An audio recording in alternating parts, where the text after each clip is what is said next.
Hello everyone, welcome to episode 125 of FPL BlackBox. Good evening if you're watching live, good morning or afternoon if you're watching or listening at another time of the day. Mr. Mark Southerns, how are you? Crazy week so far. Nice hat.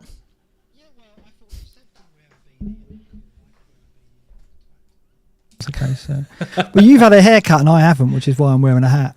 Yeah, I know. What is yours looking a bit kind of...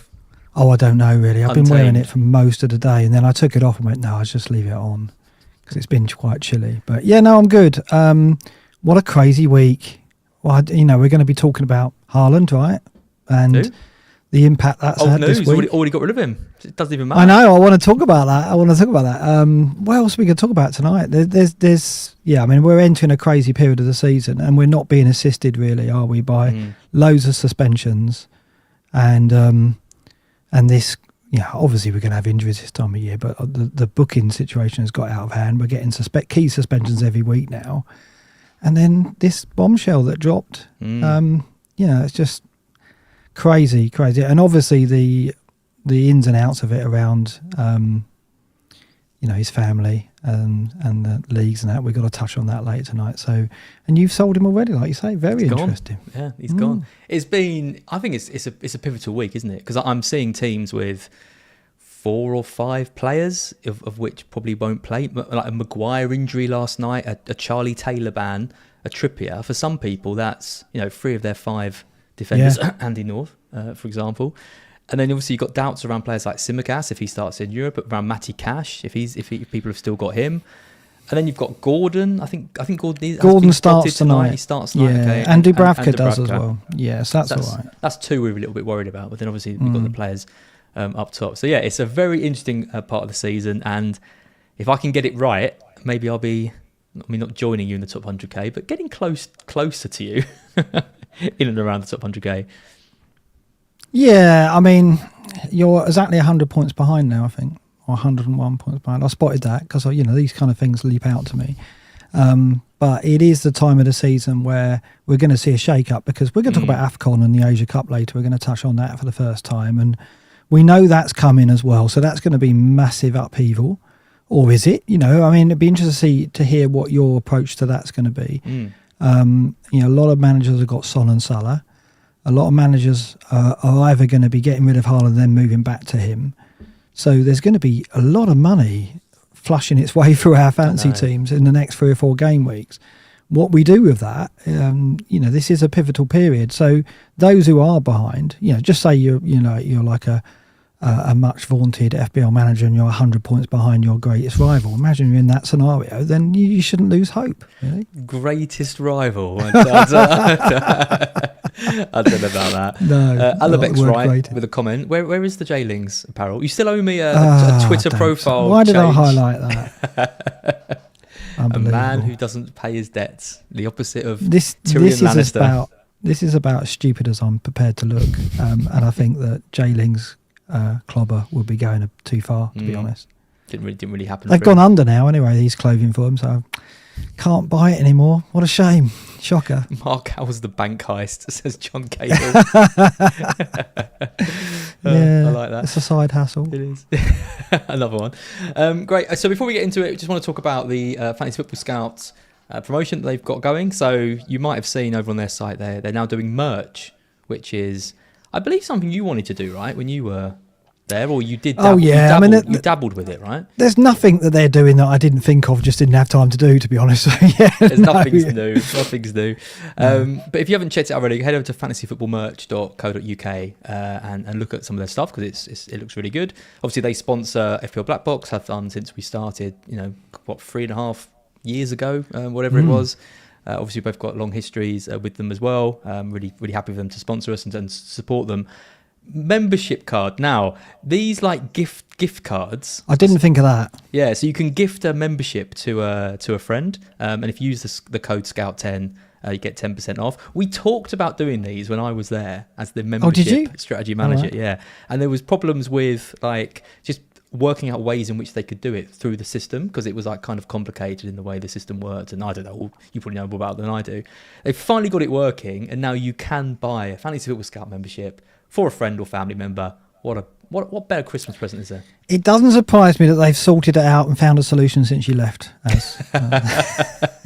Coding was not my forte. No, fine. Yeah, but yeah, check him out. We've got Andy North in the chat. Yeah, there he is. Has he got a crisis in defence then? I didn't realise that. Oh yeah, big time. Has he? Oh, dear. I think he's got Maguire, Taylor, and Trippier. No, he hasn't got Trippier. He hasn't got Trippier. No. Let me check out Andy North's team. Let's go on to your. Let's do the members first. Actually, then we'll come on to Andy North's team. But yeah, do check out Fantasy Football Scout, obviously, and do check out fantasyfootballmerch.co.uk and use the code Scout10 for 10% off. Members then, coming on to our own kind of plugs. Thank you to our new members in the Godfather tier. We've got Brett M, we've got Richard Neal, we've got JM Rock GT75. I love a name like that. Reminds me of like an old Xbox, like live gamer tag. Dan Parsons and Johnny Tingate. Unfortunately, the WhatsApp group is now full. We will not be taking new members for that unless someone drops out, and then obviously we'll put people in. But the Discord channel is up and running, and I think it's really cool. It's really starting to get some traction now. We've got lots of different subgroups going, loads of different chats. Got obviously the Rate My Team tool. Me and Mark drop in and out and do some bits in there. So yeah, get involved in that if you want. Yeah, all the tables from tonight's show go in a couple of days earlier as well. So I stuck them in Sunday night just a heads up, right? So if you're a member, you've got access to those earlier, and you can look at them in detail before the show and during the show and stuff.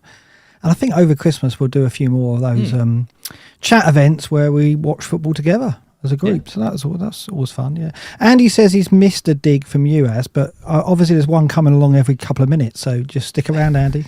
Next one coming. Andy's defence is Maguire, Taylor, and Mitchell. That was the other one. Who's obviously the lesser spotted Mitchell. Yeah. And then Simicast, who's a doubt every week. I mean, at least Saliba. At least you'll get one out. Yeah. Perfect. Let's take a look at our game weeks then. Let's get Andy North off the screen immediately. There we go. There we go. So this is my team. I got 60 points. I took a hit though. I took a hit for Sanchez in goal, who's now maybe injured, which is just typical, really, isn't it? He did get 3 points. At least he went off before the. But you could have played Turner, couldn't you? Before the goal. Yeah, but I mean, did you think Turner was going to come back into the team? I didn't really think about it, but if I was asked, do you think Turner could come back? I would have gone, 50-50 because 50-50, but then Areola was out, so yeah. I it felt like I needed to make that move, and I mean, it's not in some ways it's nice because if Sanchez is injured and Turner's got his place back, then I don't really need to make another move this week. Yeah. So at the moment it's okay. Hopefully Sanchez plays because obviously the fixtures are good, and I thought he'd concede against Everton anyway, so this wasn't really a game that I had earmarked. It's obviously the ones coming up, Fells United and Fulham, not Fulham, Luton, etc. So anyway, hopefully he shakes off it, whatever injury he's got. I had Simicast, Gabriel and Livramento, 2-2-1. I think this is a bit of a theme with everyone's defences at the moment. Unless you've got Trent, you just ain't getting any points. Trent and Mikalenko, that's about it really, isn't it? Yeah, an Everton defender, like you say, but that's. I mean, clean sheets are just very hard to get and very hard to predict, aren't they, at the moment? They really are. And then I had Gordon, Saka, and Palmer all blanking. Brought in Gordon and Palmer too late. Apparently missed all their points. Everybody never score again going forward. But Son shook off his injury, 17 points, which was nice. And then obviously had the vice captain on Salah, like so many did. And then Archer came in, and the Darwin, who is just an absolute useless bastard. Let's be honest. There's no other way. No way to sugarcoat it. That's 3 blanks for him in 3. Great games. You holding him? Yeah, I think so. Yeah, holding for Manchester United, definitely. And then probably holding through the Arsenal game, and then it's Burnley, isn't it? So. And then Salah goes, right? So yeah, and then he's more nailed on. You'd assume. Surely he's got to be, hasn't he? Because I don't think Jota's back yet, and so during AFCON, you've got to. I mean, Darwin's worth owning, I think. There was a debate today on the WhatsApp group, members WhatsApp, whether he'd get penalties. I think he will. I know McAllister takes them, and he's probably a more proficient taker. But I think Darwin, as someone who needs goals, and Klopp will want to have confidence while Salah's away, surely he'll give them to Darwin, won't he, if he's on the pitch? Would you trust Darwin with a penalty? Well, he took some pre-season, surely didn't he? McAllister gets the pen. He's actually good at them.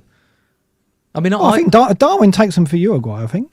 He is a pen taker, but he hasn't taken one, I don't think, in a first-team fixture for Liverpool yet. I'd be surprised if McAllister didn't take them, given I've seen Would you? His record at Brighton's been very good, and Darwin, yeah, I don't know. Maybe it would be between those two, I imagine. But I mean, do you think Darwin will try and whack it like he does every single Probably. shot? Take a massive run up from about 30 yards back. I mean, penalties are about composure, right? I don't. Yeah. Well, the thing is, the penalty I saw him take, actually the keeper did nearly get to it. He took one in pre-season, if you remember, for his hat-trick. Barry says Darwin has never missed a penalty. Yeah, he's got a good record. He's right. He's got a good record. 16-0, okay. There you go, see? Okay. So I think he'll have them. Because if you're Klopp, you're like, well, my chief goal scorer is currently away. He's going to be away for up to 2 to 4 games. I want someone to score the goals. I've just won a penalty. Are you going to give it to Darwin, who you want to score goals, or are you going to give it to McAllister? I think he gives it Darwin. Fraser Gray says, wouldn't trust Darwin with a coffee order. What would you order, Fraser? Flat white? Yeah, probably a flat white. Yeah. What's your order for the most like? Yeah, flat white. Mine. Is it? Yeah, mine too. Oh, something we agreed on there. Yeah. Much like our FPL teams that are very, very similar. Yeah, talk us through your. I mean, we are going in slightly different directions. Your last transfer was different to mine, and your transfer this week is different to mine. Yeah. Finally, we're starting to see a bit of divergence. Yeah. Through my, forward-thinking maverick nature, probably. My greatest rival. I'll talk about this in a minute. Dubravka in goal, 2 points. Gabriel 2. Simicast real 2. maverick. Trippier. Real maverick. Trippier -1. All right, bear with. Lascelles -1. Saka 2. Palmer 1. Bailey. Yeah. Leon Bailey with the assist. I'd like to say the only replacement for Mbeumo that scored more than 2 points. Did you see this? Really? On Twitter? I can't remember who it was. It might have been Mate, actually, who tweeted all the possible replacement for Mbeumo, and they either got 1 or 2 points. Yeah. He didn't list Bailey, and Bailey obviously got the assist, and he went off at half-time, which was a bit unfortunate. Only fatigue, though, I think. I don't think there's an injury there. So I should be worried about that every week with Bailey. It's just, is he all right? Always limping a little bit. Oh, is he going to play next week? He is injury prone, but I think he's first choice over Diaby. I mean, Diaby came on and was all right, but Bailey looks incredible at the moment, as we're going to see from the data later on. Salah 26. Obviously, I would have captained him. No, vice captain. Son 17. Darwin 2. Haaland on the bench, of course. Yeah, I've already made a transfer this week as well, but we're going to reveal that at the end of the show. Yep. So, and it's not selling Haaland. So we've both made our transfers. I know. Yeah, I have sold Haaland and you haven't. We've got a shout out to Luke. I mean, I've had some bad luck this season. Oh God, yeah. I've had some bad luck this season. 11 points and all that. Seb as well. This is Seb as well. Yeah, Luke and Seb, top managers having brilliant seasons. Both obviously know Haaland for so long and done so well out of it. Both take Salah out this week for Haaland. Luke with the captaincy on Darwin, vice captaincy on Darwin. Seb the same, was it on Darwin? Alvarez. Alvarez. Okay, at least he got some points from that. But I mean, ouch! That is a 26 point plus. Well, it's not only that, but you haven't got him. What do you do? Sell him this week, and then you can't get Salah back. Yeah, got to get Salah for a hit and a shot. It's just unravelled in spectacular. I mean, and as well, I don't think Seb was ahead on the Haaland move, but I think Luke was, because Seb didn't have Trent, but Luke did. So without doing the maths, roughly, I think Luke was ahead by maybe 10 points on the deal. But he's not now, because obviously Salah ate all that up, and he could eat a bit more of it up unless Luke takes a -8 or something silly. I don't know. I saw -8s for Haaland this week in the community. People were worried about that Luton game and not having him, and this was always the week, wasn't it, that people had earmarked. It's not a good thing, though, is it? Because if this kind of thing comes up again, and it's like, oh, should I sell Salah and go without him? We're just going to go, oh yeah, but remember the time where people did that, and then we talk about Jay and his selling Kane, that big disaster that happened years and years ago, that we always remember and we always kind of point to when these things come up. And it only takes something like this to really put you off taking a risk in the future, doesn't it? And which is a real shame, because it is obviously a form of bias that shouldn't affect your decision making next season or the season after, but it will play on our minds. It'll be like, oh no, I remember what happened to Luke when he did that. And, so it's not really a reward for being quite brave, and that's what Seb and Luke and the others were. So it's not fair, really. I feel like more so than ever in the last few years, bravery gets punished to such a ridiculous degree. I know. Right. Okay, I want to talk about this, because this was an article today. Yep. Did you read Simon's Simon, article? Yep. Yeah, the Hawthorne effect, which it's nothing to do with West Brom. That is, I've got the article open here. Let me read from the article what the Hawthorne effect is. I can't, I've closed it now. But basically, it's changing your behaviour because you're aware that you're being observed. So in other words, if you're a content creator, do you change your decision making and the things you do with your team because you're aware that others are watching what you're doing? And obviously we know that people are watching this. There's at least 3 or 4 people watching this at the moment. So...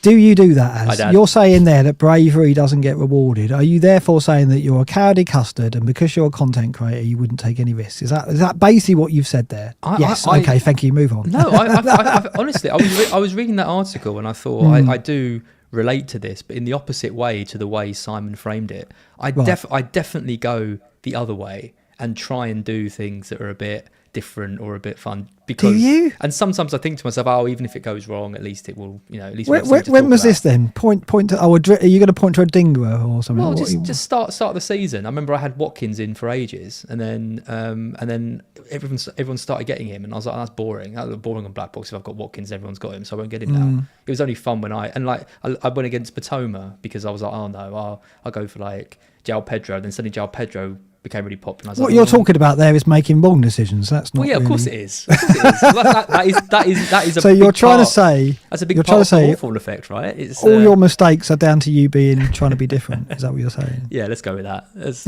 No, but I do think when you're doing like videos and content, you that stuff does play a part, and whether you do protect yourself with players or whether you do the opposite of that, and we're seeing examples of that. I know Raptor did Haaland and claims that was a kind of an experiment, and he kind of said the same thing. He was like, I'll sell Haaland and then we'll kind of see how it goes in a few weeks. He would argue that he did that for content, right?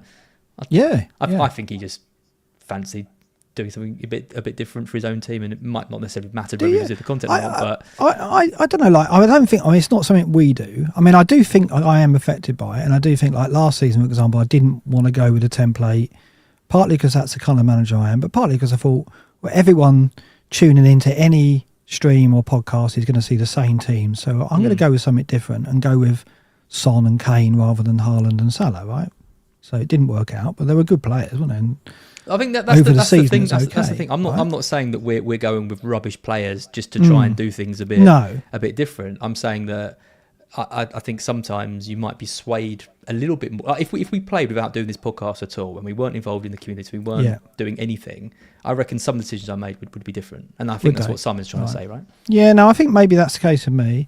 I think I kind of go the opposite way, like you say. I think I take more risks than I should because I'm doing content or in the public eye, I guess, with what I do.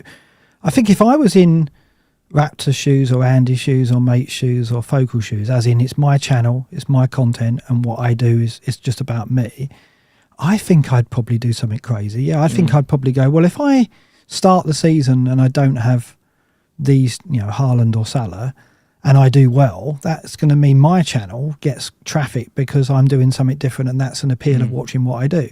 It's a gamble, though, isn't it? I think I probably would be tempted to do that, and I can see why they would do that. But there's also pressure, as Simon says, to just toe the line and be template. And the problem is there, as Simon pointed out in his article, because a lot of people, more and more people are watching content, are being affected by it, influenced by it. If content creators stick to the template because they want to be safe and not be seen to make mistakes, then their influence is spreading the template. And that is definitely a factor, isn't it? As the seasons go by, we're seeing more and more of that. I'm sorry, I'm not having some of this. Some of the comments. What? Az has played so safe this season, not having Az the Maverick. I'm not saying I'm like a crazy... it did bounce off me a little bit when you what? said that. Are you joking? I sold Bruno Fernandes before Foden when Fernandes had Forest. I went terribly. I've gone for Radingra. I've gone for Watkins captain a couple of times. Yeah, these are all mistakes. Yes, that's right. Well, yeah, they're mistakes, but they're still not following the herd. I've tried to fight against the template as much as I can, but I mean, my team just has kind of fallen into it because I don't think there's a huge amount of options, and you fight against it as much as best you can, but you still need to have the options available to you to be able to go against it. I think things are going to change in the next in the next few weeks when players are going off to the Asia Cup and AFCON, as we're going to talk about in a bit. I still went for Mahrez. Oh yeah, that guy did kill me. Anyway, well, thanks everyone. Nice to know you all think I'm Boring bastard. That's all right. Because Reddit Reddit returns is saying Mark is a different player when winning. Mark is completely two-faced. But that is true, of course. But we've discussed that before. It's the kind of feeling of confidence and momentum. It's definitely a thing for me. Like when things go right, I take more risks. I think I'm in rather than play conservatively. And I feel like I'm in a weird place at the moment because I'm doing badly, obviously, and I've had seasons where I've done pretty badly before. But I've never been in this stage, and I don't really know where to go. I don't want to go full like chuck it all away and go for crazy punts like Bailey, like you're doing. He's not crazy. But also I do find myself slipping into template picks because I'm weighing up the options and just not knowing where else to turn. I'm looking at Palmer and Gordon thinking, well, these are good players playing for good teams, good underlying stats. Anyway, yeah, I don't know. It's hard to sometimes find the balance. The great and the good though, good week for the great and the good. Only Seb getting a red arrow. And there he is with his Alvarez cap. I mean, and the reason for that we've already discussed, right? Yeah. Marco had Son vice-captain, I believe, which actually outscored Salah if you had that. So fair play to that. But yeah, overall a pretty solid week for everyone. You're still top. Lots of green. And he's still mid-table, and I'm second from bottom, just behind last year's winner. At least Ali is doing a little bit worse. You're clinging to that, aren't you? I mean, he is somewhat behind you now, so I think you're all right with that. Yeah, you're on your way back up. Yep. Got to catch Tom Freeman and Fabio. Like, if you can catch Fabio, you're fine. Yeah. I mean, Tom was in my sights, but now he's pulled away. He's about 30, 40 points ahead of me now. But yeah, if I can get back into that kind of zone, then we can push on. No disgrace there. Yeah. Thank you. Right, let's talk about the big aspect. I think this is another good discussion point for us going forward. So the title of this episode is you messaged me being, I've got a real surprise for you with this week's episode title. And then I was like, okay, tell me more. You're like, well, it's a 40-year-old play on the program. The last episode was 1999, so 24 years ago. You know, it's fine. What was it? That's within the public knowledge, I would say. Was the show called Ask the Family? The show was called Ask the Family, and what it was a quiz show for families to go on. It was on around 6:30. It was like very family friendly. But imagine the one show didn't exist. I mean, that would be a terrible world, wouldn't it? It basically was in that slot, basically that harmless tea time slot of sit down with your family. If your kids are still up, that's okay, because Robert Robinson's going to take us through a very nice quiz. And it was called Ask the Family, yes. And I grew up with it. And and Robert Robinson, who you said, who the F is Robert Robinson, was like a massive quiz master back in the day. I think we need to spend a bit of time with the YouTube demographics charts. I'm trying to educate, right? I mean, you know, we've got the conservative Twitter you doing like memes of Keir Starmer today, you know, trying to get in with the kids. Oh, is that what they were doing? Yeah, oh dear. Maybe you should be, you know, taking a leaf from the conservative. That sounds bad. Let's move on from that. Let's do that. Ask the Family. Yeah, I mean, I want to talk about this because it was we've seen incredible, wasn't it? I mean, Focal is kind of made a bit of a name for himself in the community because he tracks friends and family members of players and also fellow players in different leagues. And often it can give a window into whether a player's injured or not, because if a teammate has sold a player, they've obviously got some knowledge that player is going to miss that game. Insider trading and sells them.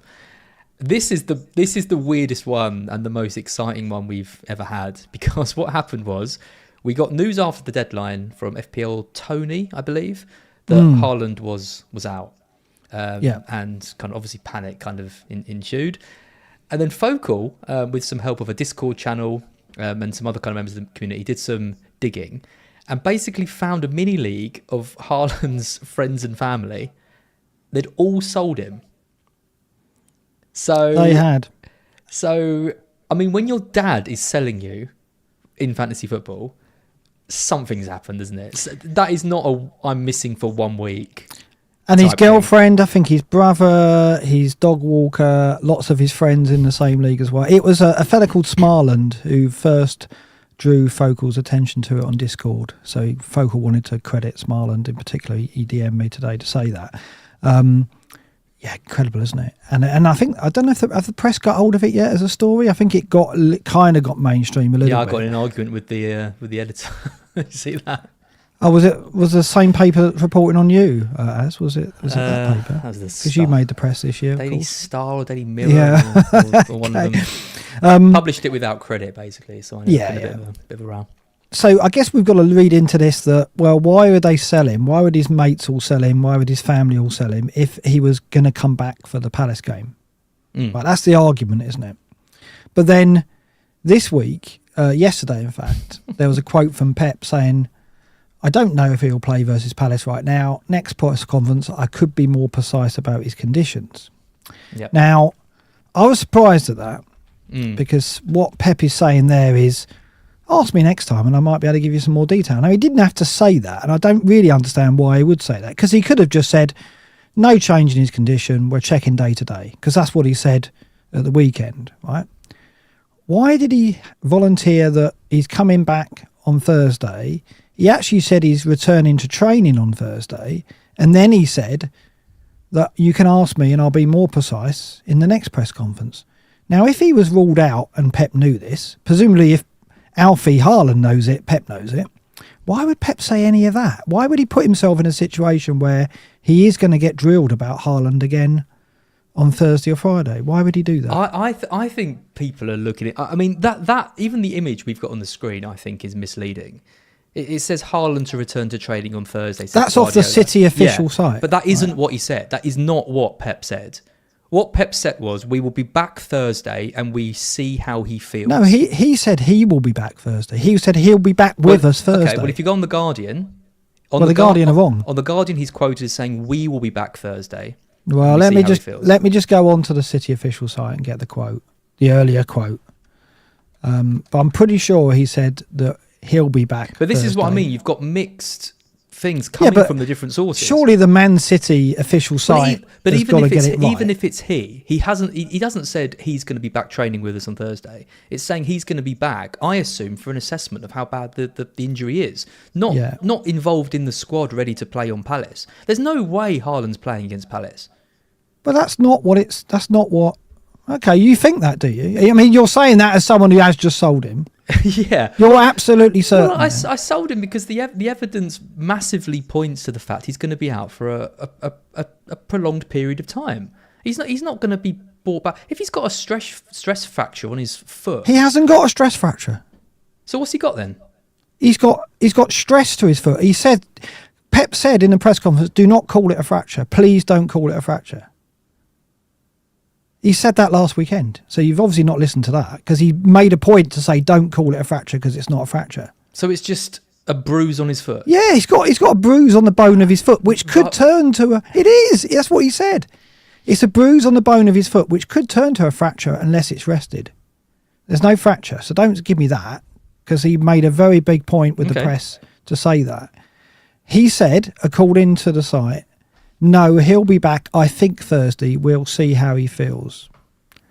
I don't know. So he doesn't mention training. No. He said he hasn't trained since the Luton game. But that could mean that he's just gone off with his friends and family for a prolonged break, right? And he's coming back Thursday. I think you're right. I don't think he plays either.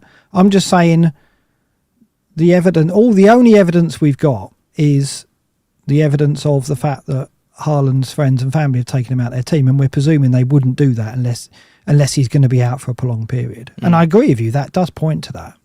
I don't think there's anything in what Pepper said yet to indicate that he's out for a long time. I think that's the point I'm trying to make, is that I looked at those comments from Pep and I thought, okay, what were we kind of expecting here? Well, in an ideal world, he says Haaland's got an injury, he's going to be out for a month. Right, that's the ideal world. He's not going to say that. Pep has never done that before. No, Pep has a history of being quite optimistic with things. You know, remember Stones when he was out for like ages every week. Stones is about to return and then he doesn't. I mean, or he comes back and says, "Yeah, Haaland's fine," and he's going to play. Well, he's not going to do that either. I just think those comments were very, very neutral. And then you look at the way in which they've been reported on. The City website has sensationalised those comments a lot. Haaland to return to training. Yeah, but he governs that. Do you think he has no influence over what headlines go on the website? He'll be... No. He'll be... Pep doesn't have a... Of course he will. What, you think he has no control over what the media team put out? You're joking. Well, what is he? Of course he does. Is he writing the tweets for them as well? I imagine he doesn't let anything go out on that website until the press officer and he'll be briefing the press officer on what the line is for Haaland, and the press officer will be making sure nothing goes out course he will. They're not. This is a Premier League club. I'm not saying that Pep will edit the words, but he'll tell his press officer, this is the line on Haaland. Make sure communication follows this line. Well, I'm not saying it's still up now. This is yesterday. If you believe that, then Haaland, Haaland is back in training on Thursday then.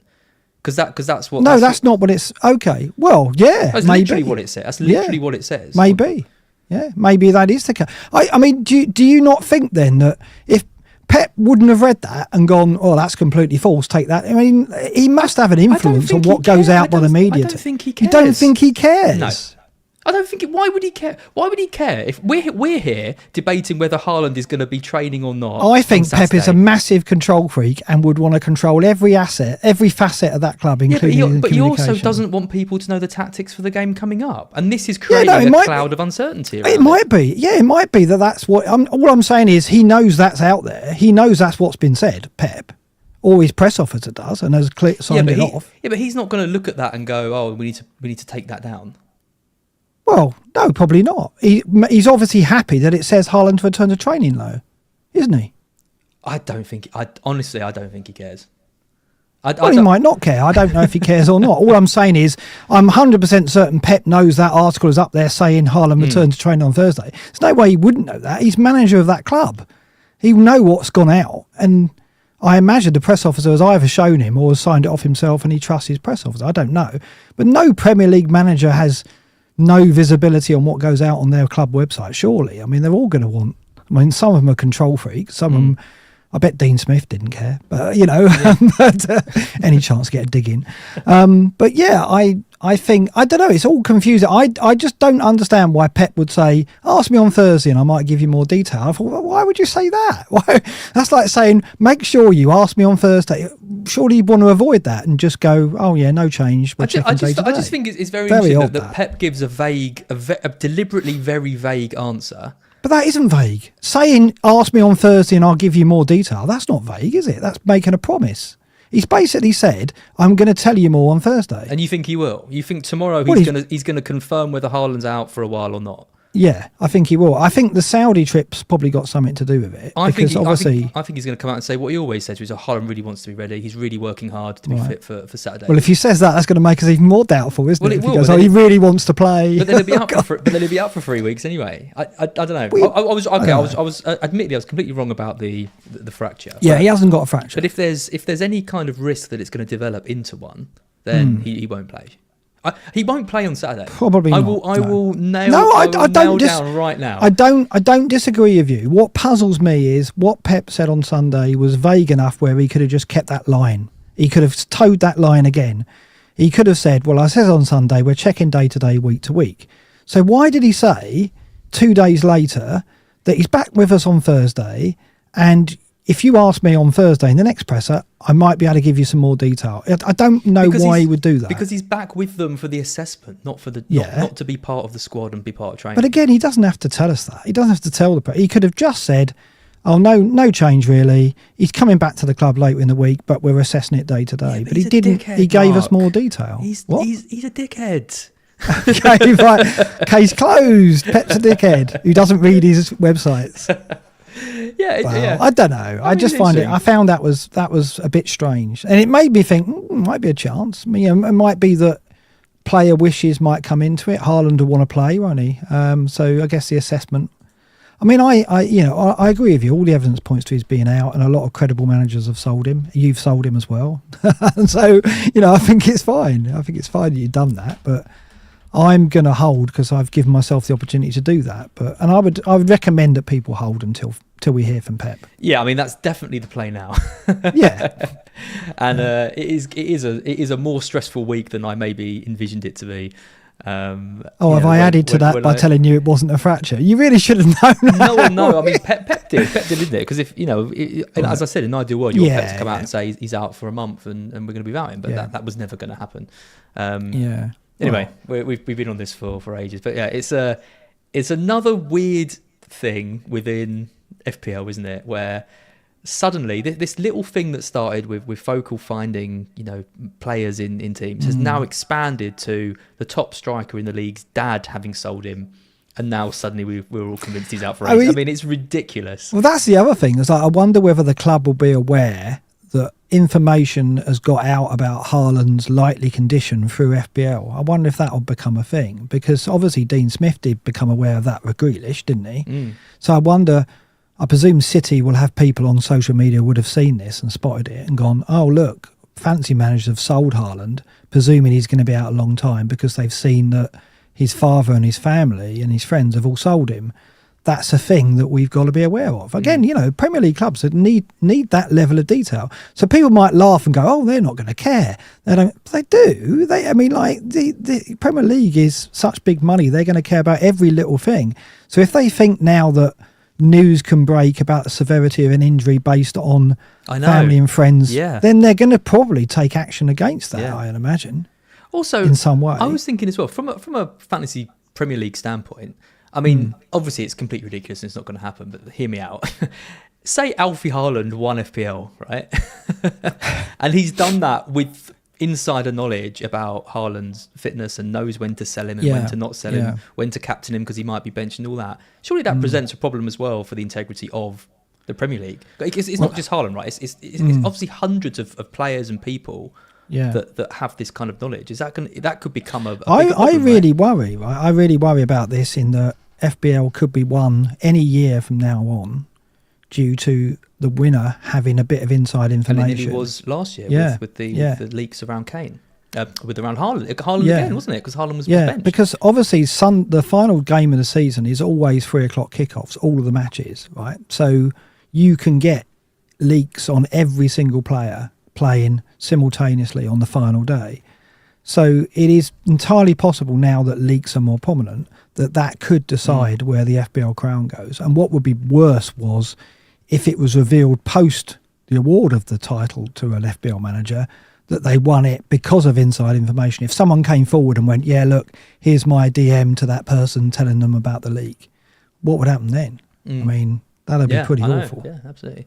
59% of people watching, by the way, say Pep does not care what's written on the City website, so they agree with me. Oh, that's rubbish. I mean, I'm not only thinking that because he's a control freak, and I think he cares about every little detail, and therefore what goes out of his club in terms of communication, he will want to know what's going out, I would have thought. Wouldn't you? I mean, if I was a football manager, I'd want to know. Why does he care? Why would he care, though? Why would he care what the City website says? Because people are reading that, and there's information in that was going out, right? He's going to want to control that. Because, like, you know, I think he's aware that that's the headline on that story. Do you not think? Yeah, he probably is aware, but I don't think they could have written a headline that he would have disagreed with or cared about enough, unless they were like, Haaland's out for a year. Well, no, if they'd have said Haaland back in the frame for Palace, would he have cared about that? He might have done, because that's giving away. Well, that's what this is. This is hinting. Well, it's not saying that. It's saying he's back in training, isn't it? Maybe he's not. No. Well, he must be. I mean, the plan must be he's going to come back and have some form of training on Thursday, don't you think? No. You don't think he's going to train? No, I don't. I think, like I said, I think he's back for assessment. But I mean, who knows? I mean, we've done like what 10-15 minutes on. Well, yeah, but it's warranted. I think it's fun. I just think it's really. And a few people saying I look rattled. Of course, I'm rattled. I've just sold the most explosive player in the game for a home thinking game. He had a fracture. That's why. Thinking he'd broken his foot.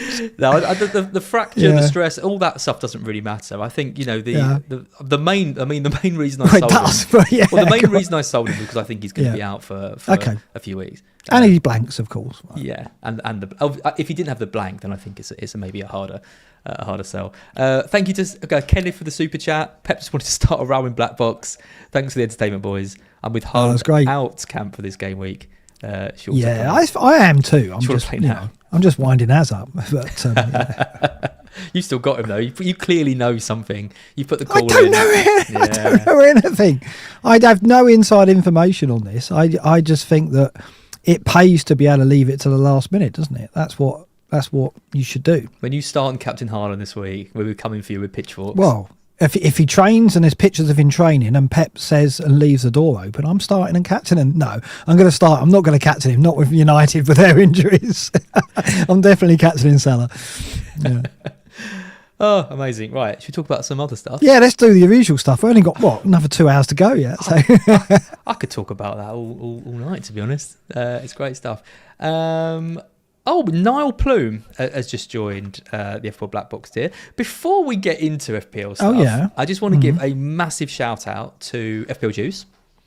They did the five-a-side. Yeah, right? The semi-final. Yeah, well, I'll come on to that. Five-a-side tournament at the weekend. Loads of sort of names that we know, like Focal, like Niall was in the chat, and FPL Airy and people turned up. Lots of other people through a random draw as well got assigned to different teams. So it was a real community thing. Amazingly hosted by Launchpod Studios, James, completely free. As well, we just turned up and played, didn't have to pay a penny towards it. And obviously they've got plans to do more stuff going forward. If you haven't checked out FPL Juice yet, they are criminally underrated on YouTube. I don't know what they have to do to get more people to watch them. Do they have to come around and give everyone a 5 or something? I mean, they're going out of their way. Not a bad idea. They're doing a great show. They've got a great pull-up. They're great people. They put on events. I don't know what more they can do. I don't. So go and bloody subscribe to them, please. Subscribe to FPL Juice and check them out. Anyway, FPL BlackBox, we had our team. I was the captain of that. We got through to the semis. Got through to the semi-finals. Well, that was unforeseen. I know. It was. Were you a sub? Were you most of the time?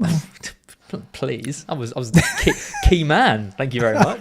Scored a goal in our crucial group game against. You did a goal, did you? Well done. A goal against the FPL graduates, which we needed to we needed to win against. You graduates. Beat the graduates. Yeah, They're younger than you as well. They were really much young, and they were good. They came bottom of the group, which was a surprise because they were good. Okay. But yeah, we beat them, and it knocked out Juice, unfortunately, and graduates as well. We beat Scout in the group stages, which also was a big win, a big win for us, a 1-0 win. But then we lost to them in the semis. You lost to Scout. What are you doing? Scout, yeah, with Ed and people and Praz in goal. But then they eventually lost to the overall winners, which was Planet FPL, who were by far and away the best team. Oh, were they? On the day. But honestly, it was a great event. I mean, they had commentary throughout. They had chips that you could use in the games, so you could chuck a chip on. I saw that.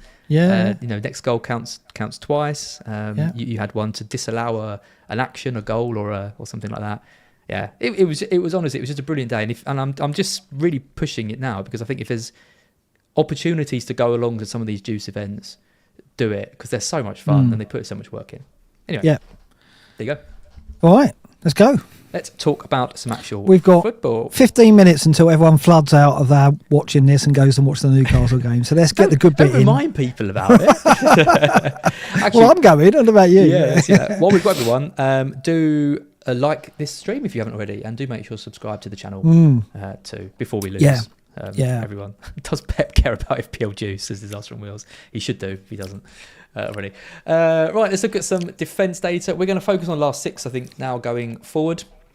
Maybe come on to some season data if and when we need it, but we'll just focus on the last 6. Arsenal still top. When was the last clean sheet defense. they had? Yeah, they're not been. Then I mean, none of these defences really are getting us clean sheets. I mean, Everton has been the standout recently. I think they got 3 clean sheets in a row, which is very frustrating when we look at Pickford. And Everton up in 4th over the last 6, and they're 3rd overall in the season now. Everton, so that's the real shot to see them defensively strong. I guess it's like, well, we all started with Pickford. We let him go around game week 8 or whenever you played the wild card. I let him go at 10, and he's been fantastic ever since. So have you seen that? What did we do? Areola Pickford's swing. It's about 30 points if you switch Pickford to Areola. Don't. Everyone did. Yeah, shocking, isn't it? Absolutely shocking. So I think a route back into Everton, either through Mikalenko or Branthwaite or maybe Pickford is the way to go. City's defence here are 5th, but they've got 1 clean sheet in 10 now, City. I mean, this is what we've seen all season. The data is good, but because of the extra minutes adding to the likelihood of goals in a game, we're not seeing as many clean sheets. We're seeing the lowest number of clean sheets at this point since, 2009, I think it is. So we'll do another look at that next week, perhaps. But, yeah, we're not getting clean sheets for this data. So where do you go? I mean, I think that, still having an Arsenal defender, still having a Newcastle defender, having Tsimikas, and perhaps looking at defences like Everton's now, or even Wolves or Villa, is the way to go still. But it's just not overspending in defence for defenders who aren't going to get you attacking returns. So, you know, Trent, Porro, Trippier, you can spend on them and you've got promise of attacking returns. But I don't know if you would go to Saliba when you can get, you know, Gabriel cheaper, given that Arsenal's defence is not reliable either, really, or hasn't been of late. I mean, Arsenal's is the most reliable still, isn't it? So, I mean, you look at this list. I mean, there's no one really that I trust for clean sheets. I mean, Bournemouth we haven't mentioned. They're third on the table. They're the only one in about the top 6 or 7. They've actually got the clean sheets to back up the stats. Yeah, so they've had 3 clean sheets in 5. Yeah, so have Everton. They've had 3. Yeah. And when we're going to get to attack, we'll see Bournemouth really prominent. And, you know, we look down the bottom, Newcastle are 17th, so they've dropped right down there since Newcastle, the fatigue's Chelsea been a and factor. Tottenham, 17, 18, 19. And we were talking about Reece James, weren't we? Obviously, he's injured now. No, that is such a shame. That data doesn't suggest we should, even with the fixtures that they've got. And Chelsea's last 6 have been They're the toughest. Difficult, yeah. What do you make of this then? I mean, Porro, that's an interesting one. I mean, when we get to defenders, we'll see how prominent he is. But Spurs defence just aren't keeping clean sheets. 2.29 XG conceded non-penalty over the last 6 matches. Do you forget that because Porro offers so much going forward? You certainly wouldn't look at any other Spurs defender, would you? Even though Destiny got Udogie got the goal. You've got to look at a player. I think any player who's had 4 assists in 5 games. Yeah, any player, midfielder, striker, Porro, whatever. I mean, that is a brilliant return. I mean, it's not huge hauls. It's not 9s, 10s, 11s, but it's a consistent, return of points over that period.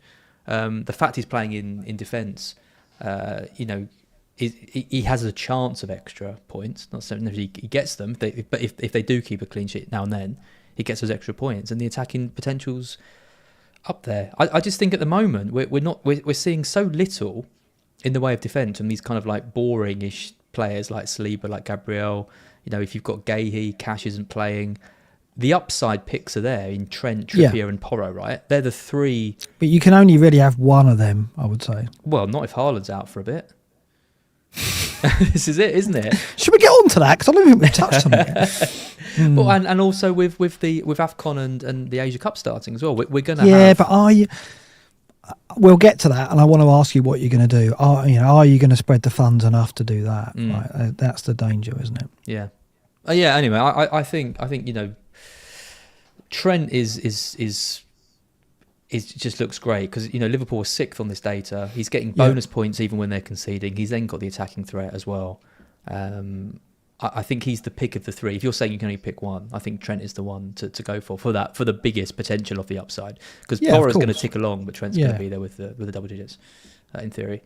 Of course. I mean, no. What we're seeing with our eye test, Newcastle, Chelsea, and Spurs defence all struggling data-wise as well, and United down there 15th, 1.56, which is pertinent given that they're going to Anfield without Maguire and Luke Shaw, right? We think. Their defence is ravaged. And Lindelof, I think Lindelof's out, and Dalot could be out as well, I think, isn't he? Oh. No Bruno, of course. Johnny Evans, no Bruno up against... It could be Wan-Bissaka, Evans, Varane and Reguilon could be their back 4. And Onana, that is a bad defence. That is like... There isn't... I don't think... Is there any worse defences than that in the Premier League? Any defence which comes together and plays together as a unit for the first time is... bad in itself. Like, that's not great, is it? You don't want to be going to the best attacking side in the land, which is what Liverpool are, really. I mean, them and City. Well, not according to this table. Well, okay. Look at Bournemouth. Okay. Yeah, I want to take you up on this, right? Because we're going to look at Solanke later. A few weeks ago, and I had a few drinks, but I remember this. I said to you, Solanke, got to look at him, look at Bournemouth's fixtures, and you were like, oh, no. Oh, no, not having it. Now look. Bournemouth top of this, and when we look at Solanke later, he's flying. So, for once, the fixtures that Bournemouth had have coincided with a run of form and run of returns. So it was readable, it's just we didn't make that move. We weren't brave enough at the time, because we were all going Watkins, we were all on Haaland, of course. Some of us were still on Darwin, Alvarez as well. So Solanke didn't really get the traffic that he's getting now, and he deserves it now. But obviously it's not too late, But I do think that was a missed opportunity because, we did discuss it and neither of us really went. Well, he's done all right. He isn't exactly set the world alight. He's got 2 goals in the last 4 games. So a goal every 2 games and 1 bonus point. Yeah, no, I'm not saying it's massive for turns. We haven't missed out on big hauls, but it's it's certainly better than we've been getting from Darwin and Alvarez. For example. Yeah, that's true. Yeah, I mean, I wasn't hot on Solanke. I think I underestimated Bournemouth and kind of what they've been building under Areola. But I also think as well, Palace have gone. I mean, you look at the big results they've had. I mean, Newcastle was a bit of a shock, but you can argue that Newcastle are knackered and have been, and they've lost some other key games off the back of that. Palace are all over the place at the moment. You're not sure what you're getting. And then Manchester United are a bit of a joke, aren't they? despite their kind of lead position. I mean, they are playing well. I mean, it's Luton next. They've got Fulham, but Fulham are kind of resurgent. It's Forest away. We know Forest are back are good at home. And then it's Spurs and Liverpool. I don't know. The fixtures look great, but I'm not rushing. No, we're on the tail. We're on the tail end of it a little bit, I think, aren't we? But I just think Iraola, it's not just the fixtures, is it? Iraola's system has really bedded in. And to see them top of this table, that isn't purely down to the fixtures. That's down to their football. That's down to the system they're playing. So I don't think we can say, well, it's a small sample. It's only 6 matches. There's no way Bournemouth are the best attacking side in the Premier League. Of course they're not. But they're also not a bottom half attacking team. I agree with that. Yeah. They're now a top half attacking team, I think. Would you not agree? Yeah. Okay. You agree? Yeah. So I think we have to reassess. You just have to look at the number of goals they've scored. 3 against Manchester United. I mean, I was listening to I think I was listening to Planet FPL, and they said that they spoke to a Bournemouth fan in the Clash of the Correspondents, and he said it's Bournemouth's greatest ever result. And it's not necessarily to do with the fact that Manchester United haven't been great for a while and all that, but to go to Old Trafford and completely play them off the park and win 3-0, that's not a smash and grab 1-0. For example, it comes off the back, like you've said, of good results against Newcastle, against Villa, a 2-2, against Palace, where they thrashed Sheffield United as well, and I think they only beat them 3-0, but it could have been 6 or 7. I remember watching that game and going, the first half, they just absolutely dismantled them, right? And I do think now it's a complete reassessment, and it's not just Solanke, it's Tavernier, it's Billing. It's Christie as well. There's players there, maybe the fullbacks. We have to reassess them all, I think. Solanke's the poster boy, of course. Tavernier perhaps not far behind as a midfield option. But this is the problem, I think, sometimes with us and other fancy managers. We get instilled an idea of what a team is and their likelihood of points. And I think when we talked back, when we did about Solanke, I was a bit more kind of open to, well, the fixtures are good, but I wasn't buying into the revolution under Iraola at that point, and you were like, you weren't convinced by the fixtures. So both of us were like, there's something in there maybe, but we were both coming from we know Bournemouth are a low XG team, so therefore what is really going to be the damage and the returns? We underestimated them, didn't we, basically, and this shows that. So I think the lesson to learn is we've got to reassess quickly. The XG models like Review and Rate My Team, they won't adjust quickly because they shouldn't, because they're long-term models, right? They're not meant to be predicting week to week. It's more over a longer period of time. So those will be slower to react to this resurgent form that Bournemouth are showing. So it's a chance, if you get on this, to get ahead of people who religiously follow the models, because they'll be sticking to Watkins. They'll probably be going Alvarez. Solanke has been a favourite in that crowd because his own XG totals are high, but Bournemouth as a whole won't be like soaring up there, up the tables in the algorithm. So it's about assessing and quickly changing your view on a team. Often it's risky and often you'll get it wrong, but with Bournemouth, I don't think we are going to get it wrong. I think they're the real deal. I think they've turned a corner.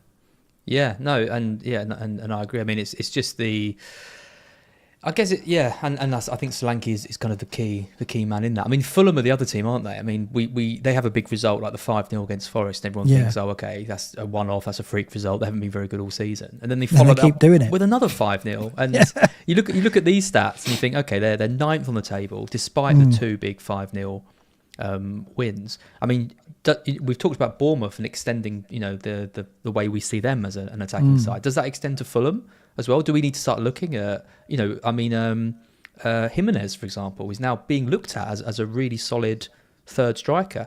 The echo chamber of Solanke is really drumming. I mean, I'm looking at teams on Twitter and on Scout, and it's like Solanke and Solanke this, Captain Solanke is, but in some ways I feel like it does maybe Jimenez, Kuna, for example, who's been doing really well for Wolves. Iwobi as well, yeah, absolutely.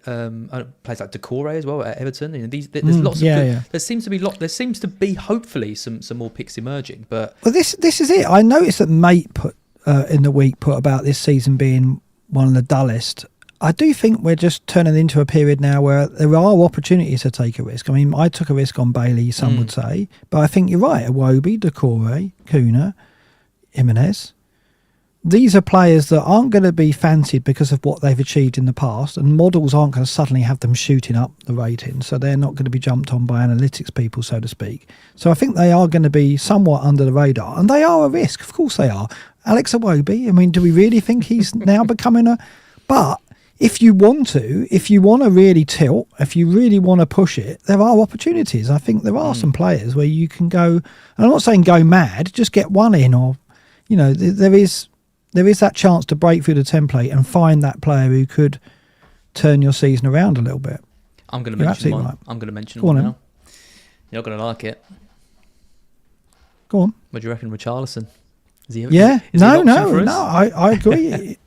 I agree. Like we're led to believe from Ange that he started the season with an injury. Right? So he's now saying that, he was poor early in the season because he wasn't fully fit. You wouldn't, no reason to mislead us there. So I think, what we've seen, and with Son going away, if Son's going away for 2 or 3 games, we'll talk about that and look at that later, why not just swap it to Richarlison? They've got good fixtures. So why not? Could be on pens, couldn't it? It's going to be Brennan coming in on the left, right, and Richarlison will stay up top. So I'd have thought so. Oh God, I don't know why I've started calling him Brennan. That's definitely Brennan on the right, Kulusevski on the left, and I think they'll do that. Or maybe will Brennan play on the left? Is Kulusevski right or left? Literally, this is like Groundhog Day. We've had this before. We have, haven't we? Kulusevski's definitely a right winger. Definitely. Okay. Well, Brennan normally plays on the right, so he could play on the left. He could. And he probably will, rather than Richarlison on the left. And who would they play down the middle? He was playing on the left when Son was through the middle. Because Richarlison was, yeah. No, Brennan. Oh, was he? Okay. Well, Kudu was definitely on the right, and Son was. Of course. Yeah. So they'll keep to that. And Richarlison will play, and he'll get the pens probably. Yeah, I know. I'm God. This is like, am I really going to go back to? But I'm trying not to be stubborn. You've got to look at things in a new light. Yeah, right? But you declared earlier you were a maverick. I'm sure you said that. But I just think there are opportunities. There's. It's not like we're short of players to take a risk on that are fairly decent punts. Yeah, I think it's just timing. I mean, when you've got Gordon, when you've got Palmer, it's like you don't really want to take those out because the fixtures are still good. But they're probably the ones that would go to take the hit because you're not going to get rid of Salah, Saka, and Son at this stage. If you're looking at that 5 template, which a lot of people have got, to take the punt on Gordon out or Palmer feels risky because they've been doing so well and the fixtures are good. But Chelsea are rubbish and Newcastle are knackered, so it's not completely a no-brainer to keep them. No, it's true.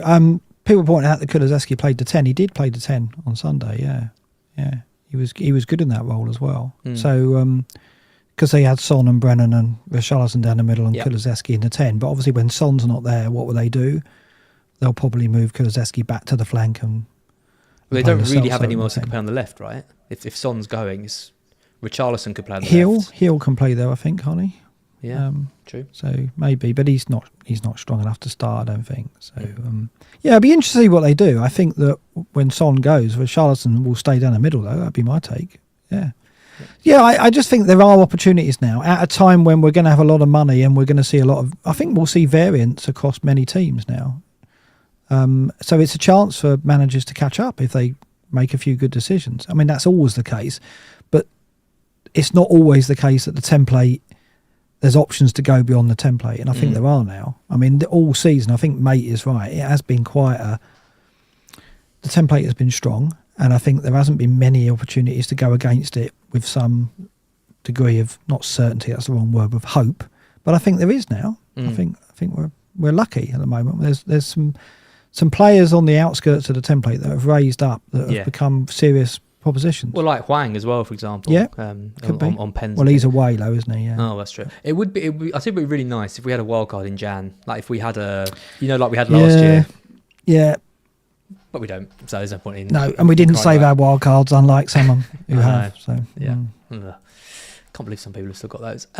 This is a good table that you put together. The home advantage. Looking at the kind of is this XGI? So it basically, it looks at it. It uses XG data and compares it to. So it calculates. It's too complicated to go into, but it's effectively using XG data to show which teams have the overall strongest advantage at home so far this season. So Newcastle, wouldn't be surprised to hear, their XG data has improved by 1.46. So that is in terms of XG conceded non-penalty and XG earned non-penalty, 1.46 advantage at home compared to their away data. Whereas you go down the bottom and West Ham have actually, their XG data is worse at home than it is away. The standout there is City. I couldn't believe we'd checked this, didn't we? Yeah, and it is absolutely true. City's home XG is 10.44, away XG is 17.42. So their XG has been a lot higher away from home than it is at the Etihad.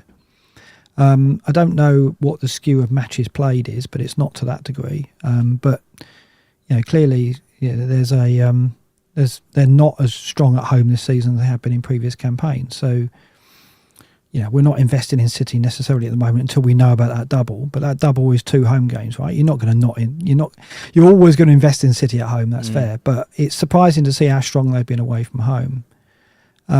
Equally, it's no surprise to see Newcastle Villa top of this. We've known that. I wasn't aware that Fulham were a lot stronger at home than they've been away from home. But I guess that's recent form, right? Has really boosted them up there. Liverpool is a given. Luton, we kind of take that. Everton's results away from home have been strong, but their XG data has been stronger at home. And we've seen that. If you remember early in the season, they were creating loads of chances and not taking them. So that's been a trend there as well. So it's just interesting to check in on this to see which teams really have that skew towards home matches and if there was any outliers. And for me, what surprised me was City and probably Fulham up there being so strong at the Cottage. It makes you think, well, at the moment, going Jimenez and setting up a rotation where you could have him in a home game, rotating with a striker who was also at home like Acuna. I don't know how those two rotate. That could work, for example. You could look at that. I think this is one of the most interesting tables we've ever shown. Like genuinely, I think this table is. I say we, you did it, but I'm going to take credit because I'm here. But I think it's, there's so much that you can look at on this table, and if you look at the differences in the defence skews and the attack skews. I mean, look at Spurs, for example. Defensively, like minus 0.4 compared to their attack, plus 0.5. So defensively, they're worse at home, but attacking-wise, they're better. Complete opposite of, someone like Forest, for example, who are much stronger defensively. Well, I mean, the theory for that is they play a high line at home, don't they? Yeah. So they're conceding more chances, right? Exactly. You look at it and it bears up. And something like Brentford as well, for example. Defence, minus 0.2. Attack, 0.5. Again, they do similar. They obviously attack more when they're at home compared to away. They take more risks, They take more risks. And that's kind of what you'd expect to see with a lot of teams. And that kind of does bear out in quite a lot of this. I think that's why the Man City one is so interesting, because if you'd ask me attack-wise, statistically, are Man City stronger away or at home, you'd bet your house on them being stronger at home, right? But it's just not what we're seeing. But that's because teams turn up and low block, don't they? Whereas away from home, I guess they've had more joy, against teams who are coming out more. We've seen them create a lot of chances on the road. Yeah, it's just worth keeping an eye on this to see whether the eye test is backed up by the data and if there's any surprises. I mean, the thing to pick out is Liverpool are strong at home, and they've got 4 home games in the next 6, right? So we're going to lose Salah, but it probably is worth taking a risk on a Liverpool attacker if you're going to replace Salah, either going Diaz or getting the money and maybe looking back on Darwin again, because the 4 home games should be profitable for them, particularly the United one. We'll see what Arsenal and Newcastle bring. Chelsea, I'd back them to win that. Arsenal is going to be tough. Newcastle depends where the injuries are and where their fatigue levels are. But Chelsea's United and Chelsea. One. Chelsea's a fun one because it basically, the stats show, it doesn't matter if they play at home or away, they're crap. Well, they're hard to read, aren't they? Yeah, they're not taking their chance. I mean, it's the same old with Chelsea. They're good with the ball, good with in possession, not taking chances. No cutting edge up top. Right? Yep. So they're really hard to back at the moment, even though the fixtures are so good. Yeah. Two things to mention here, just quickly. I mean, we've also got on the right the next 6 game weeks. Mentioned Liverpool already, but obviously it's 4 home games for Liverpool coming up. Man United, Arsenal, Newcastle and Chelsea. 4 toughish games looking on paper. But then they've got Burnley and Bournemouth kind of in and around that. Okay, Bournemouth are maybe not the whipping boys that we thought they might be. But the Burnley away game looks good. And also Forest as well. I mean, from a defensive standpoint, if Turner is back in the side, that defence skew indicates that with Spurs, with Bournemouth, with Man United and Arsenal in the 4 amongst Newcastle and Brentford, they might surprise, get a couple of clean sheets in that. Yeah, I don't know. What's your take on Forest at the moment? Because they're now playing to the tactics that you kind of demanded, right? With that they've gone back to the system that I recommended Cooper to do, so he's listened to that. That's good of him. But yeah, I mean, I think now we're back in the back 3 with the wing backs. I think we're going to get more results. Now, unfortunately, we've got Spurs on Friday. It's a difficult game. I think we'll score, and I think we'll lose the game, but we'll score. So a 2-1, 3-1 is what I'm probably looking at there. I think Turner's a good bet now if we're back in that system. I think he will get save points and keep the odd clean sheet. We've got difficult games though. 4 home games, yeah, but they're not easy home games, are they? So, I mean, Bournemouth is a tough game now, as we've just said. So, yeah, it's difficult. This is based on per 90 data, by the way. So if a team's played more home games than away games, that's not skewing stuff because it's per 90 data, yeah. Yep. Just point it out. Cool. Right. God, we've got lots to get through. Goalkeepers. There's actually players to talk about here, isn't there? Yeah, I mean, I had to make a decision. I was between 3. I was between Dubravka, Sanchez, and Martinez.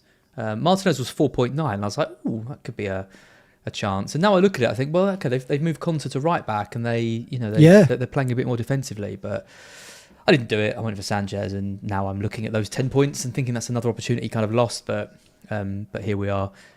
There are options because, I mean, you've got Pickford as well. Neto is now top of points per 90, obviously with the good fixtures to come and the good defensive data too. Leno as well, 2 clean sheets and Fulham playing well. We talked about him obviously at the start of the season being kind of one of the main ones to go for. So there's about 6 goalkeepers now really that you can all of a sudden, go for. Yeah. And have you seen so many injuries to keepers? I mean, they're dropping like flies every week. There's a new keeper injured and a 3.9 comes on board. So.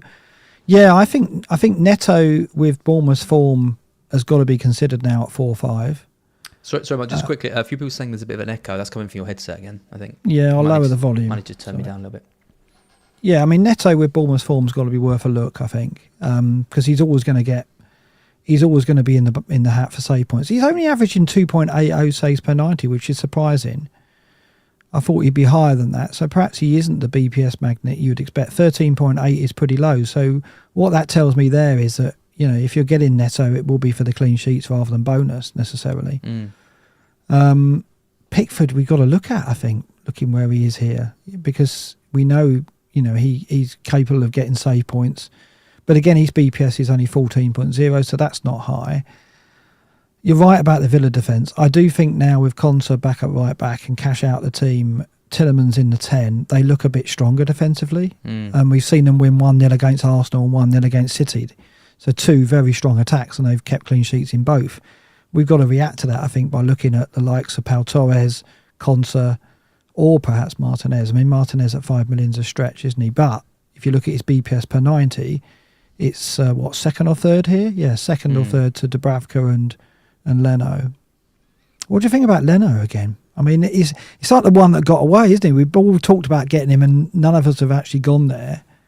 Would you go there now? Do you think it's too late, or is it? Yeah, I mean, he is a little bit priced, isn't he? 4.7 when you look at him compared to obviously Dubravka as well. I mean, his expected goal prevented is actually in the minuses, which is he's the only one in the minuses out of the top 10, I think. Looks that way. Kind of looking at that, so I mean that's a bit of a concern. I don't know. It's interesting. I mean, when you're looking at a goalkeeper, you don't care about teams blowing other teams away. If you look at the kind of the clean sheet potential, and they have got 2 in their last 2. Forest have been struggling though, and so have West Ham. So I don't know. It's a little bit. What are the fixtures like for Fulham? Let's take a quick look at the ticker coming up. Those. obviously Newcastle next, Burnley, Bournemouth, Arsenal, Chelsea. Don't They're love good. those. They're good. You think they're good? Well, what's significant there? We saw their home form was good. We've only got one. They've got 2 home games in the next 4. That's Burnley and Arsenal. I mean, Burnley looks set for. Yeah, but it is. What is it? 1, 2, 3, 4, 5, 6, 7. It is 4 home games in the next 7. So they got slightly no. So it's 5 home games in the next 8. They've got after this week. So they've got 5 at home in 8 after this week. So there's definitely a home skew there on Fulham. That makes me think that we should look at them defensively and in attack, because we've seen from the previous table that they're stronger at the Cottage by quite a margin. They're third. So I think it isn't too late for Leno. I think he is a good bet. After 17, their run suggests that he could be profitable. I mean, he's made the most saves, the joint most saves, along with Sanchez, which surprised me actually. I didn't know that when I bought him. That's encouraging if he's alive, or depending on where 4.73 is a lot, isn't it, per game? Absolutely, yeah. I mean, there's Leno, there's Sanchez, there's Kaminsky as well, all on 28. I think Kaminsky, you'd expect that, given it's Luton, and we expect them to concede lots of. Oh, he's been fantastic. Lots of shots. I think Fotheringham's close as well. He's on 27 too. But if you're looking at kind of better teams, Sanchez. But yeah, I think Leno. I don't know. I think if I was buying now, I'd be very tempted by Leno. Yeah, I would. I would now, looking at those fixtures with the 5 and 8 at home after this week. Yep, definitely. Areola down in 19th with minus 1.4. It just seems whatever keeper we touch they plummet to the bottom of this table, then climb back up as soon as we get off. That's basically. Are you not really tired and frustrated with the fact that let's just get a decent keeper, because it's been annoying all season, hasn't it? What? Just get a decent keeper? Exactly. Why did I get Sanchez? I don't know. I don't think he's a decent keeper, and I don't think Chelsea are a decent defence. I don't know. I mean, I know why I got him. I purely got him for the fixtures. That was a complete fixture play. Yeah. Which could yet turn up. I still think he's unlucky if he is actually injured. But yeah, I think just to end the keeper chat, I think if you're thinking of going back to Turner, I would. But the only worry there is if Cooper does lose his job, a new manager will come in. And if the new manager wants to please Marinakis, he'll play the Greek keeper. So bear that in mind. Turner might not be there for the long term, depending on how Cooper gets on. He didn't embarrass himself in the last game, did he, Turner? So you just assume he keeps his place as long as Cooper's around for the next week? Yeah, Turner will play if Cooper's there, yeah. Cool. Let's look at some defenders then. We've got your mate, top of the pile, 8 Nori. Yeah, I hope to have him back this week. And I think he's a hold... Well, yeah, for this week at least. Unless, you'll see when we get to my team. Unless I see SuperChats plays tomorrow night. If he plays, then I've probably got to lose Ain't Nori, because otherwise I could be short. I'd be down to 10 men. Because Gabriel could get rested as well. That's the thing. So I could be in dire straits. I could be in Andy North straits when it comes to my defence if I'm not careful. But Ain't Nori, if I could hold him, I'd like to, because I do think that he'll get back in that team. Neto is fit though, or very soon fit. So will Ain't Nori get forward as much? Probably not. But it'd be nice to hold him. But yeah, Porro and Trent we've talked about, right? Yeah, Porro, Trent and Trippier, they make up 2, 3 and 4 over the last 6 for expected goal involvement non-penny per 90. 0.47 for Porro. That is high. For a defender, that is that is outstanding. And Trent 0.41 and Trippier 0.34. So these two are ahead of Trippier in the pack by quite some margin, aren't they? If you can get... I mean, I think one of Porro, Trent or Trippier is not essential, but very, very desirable, I would say. If you can get 2, even better, but definitely one of those 3 should be in your team, is what I would say. I'd love to get Porro. Probably if I was telling you, if you said to me, what's the player you covet? What's the player you most want to get in your team? What's the player that you most covet? I'm glad you asked me that, Az. I would say it would be Pedro Porro of Tottenham Hotspur Football Club. Oh, that's really interesting. Yeah, I mean, I'd love Trent, but Porro for me. There he is. Yeah, he is, of course, yeah. Let's talk about Everton. Mikalenko or Branthwaite, would you go to either? I mean, Branthwaite at 4-1, surely in the third best defence we're seeing in the league at the moment. Well, over the season, Everton are the third best defence for XG. Would you go? Surely Branthwaite at 4-1's got to be worth a look. Yeah, I think he's the pick, isn't he? Because obviously Lascelles is there is some rumours now that Botman's back, and obviously Burns coming back as well. Yeah. Does Burn kind of come in at centre back and relieve Lascelles for a few games, because obviously Burn can play at left back, and then Livramento can play at left back or right back, and I don't know. They're hoping they want him back, weren't they? Is he on the bench tonight? There was rumours he was going to be back on the bench. Tracy Malone. Who's that? Who are you talking about? Burn. Dan Burn. Yeah. Yeah, I think he could be back tonight. Let's have a look. I'll have a quick shifty. He's either back or he's close. So I think he's, surely Howe wants to give a few players a bit of a rest given the amount of fixtures they had. He is back on the bench. Back on the bench. There you go. So it's a good time, I think, for Branthwaite, because we're looking for that kind of 4-ish million option. I don't think there's any better than him. I mean, he's actually brilliant, isn't he? Like he's great player. He is absolutely brilliant. Yeah, they won't keep him. They'll sell him in the summer, I'm sure. I mean, everyone will be looking at him, surely. Yeah, he's left-sided as well. He's that and good. He's quick. He's good in the air. Oh, I think he could go anywhere. Any team in the Premier League would be lucky to have him. But Mikalenko's the fun pick of the two, isn't he? He's got the slightly more attacking threat. I mean, there's not a huge amount in it. If you look at the underlying stats, 0.12 for Branthwaite. He's down in 38th at defenders. Mikalenko's 0.18. Yeah, but look at the shots per game. 1.83. You're getting almost two shots out of him per game. Yeah. Only Porro and 8 Nori beat that. Oh no, and Cash. Only just low. But if you look at the baseline bonus, then that massively skews towards Branthwaite. So if there's a clean sheet, you'd be expecting Branthwaite to hoover those up over Mikalenko. So it's kind of pick your poison, really, isn't it? I think they're both. Yeah. Both got their do you want a few shots per game, or do you want the bonus at the end and the clean sheet? I think I'd like to go to Mikalenko, but I probably will end up going Branthwaite. Right. I think Lascelles to Branthwaite is a transfer in waiting for me at some point. I think if you're going to be looking to play him every week, or in most games, you pay that little bit extra and go for Mikalenko. Yeah. If you're happy to have someone who you dip in and out of as and when you need over the festive schedule because you might have some injuries or whatever, then I think Branthwaite's the pick. Yeah, no, I'd go with that as well. What do you make of the Reece James situation? Do you think that's Gusto back on the menu? I couldn't resist that pun. That's very good. Very middle class really pun as well. It's a play on words. Isn't it? It's a very middle class pun. There'll be people in in India and places not quite understand. Gusto is it's a food delivery service we have over here where they pack you ingredients and then you cook your meals. For middle class British people who can't be bothered to go shopping. Exactly, yeah. For workers who are too busy to possibly go and buy some carrots or some. So anyway, I'll go back. Is Gusto back on the menu? There we go. That's good. Yeah, I mean he is in a way. I mean they have been putting Disassi, haven't they, on the right? Yeah, because he's been out, and I mean they haven't been great with him there. So I guess he is. Yeah, I think I was looking at Colwell. I think now because Gusto's back in training, so I think there is rotation threat with him. But I think it's worth holding on to see if that rotation threat is real and whether he'll get 80-90% of the games. I think he will. I think that Pochettino sulked with Gusto because he made that error. I can't remember which game it was, but he didn't pick up the player on the far post and they scored a goal from it. Was it City? I think it was City, wasn't it?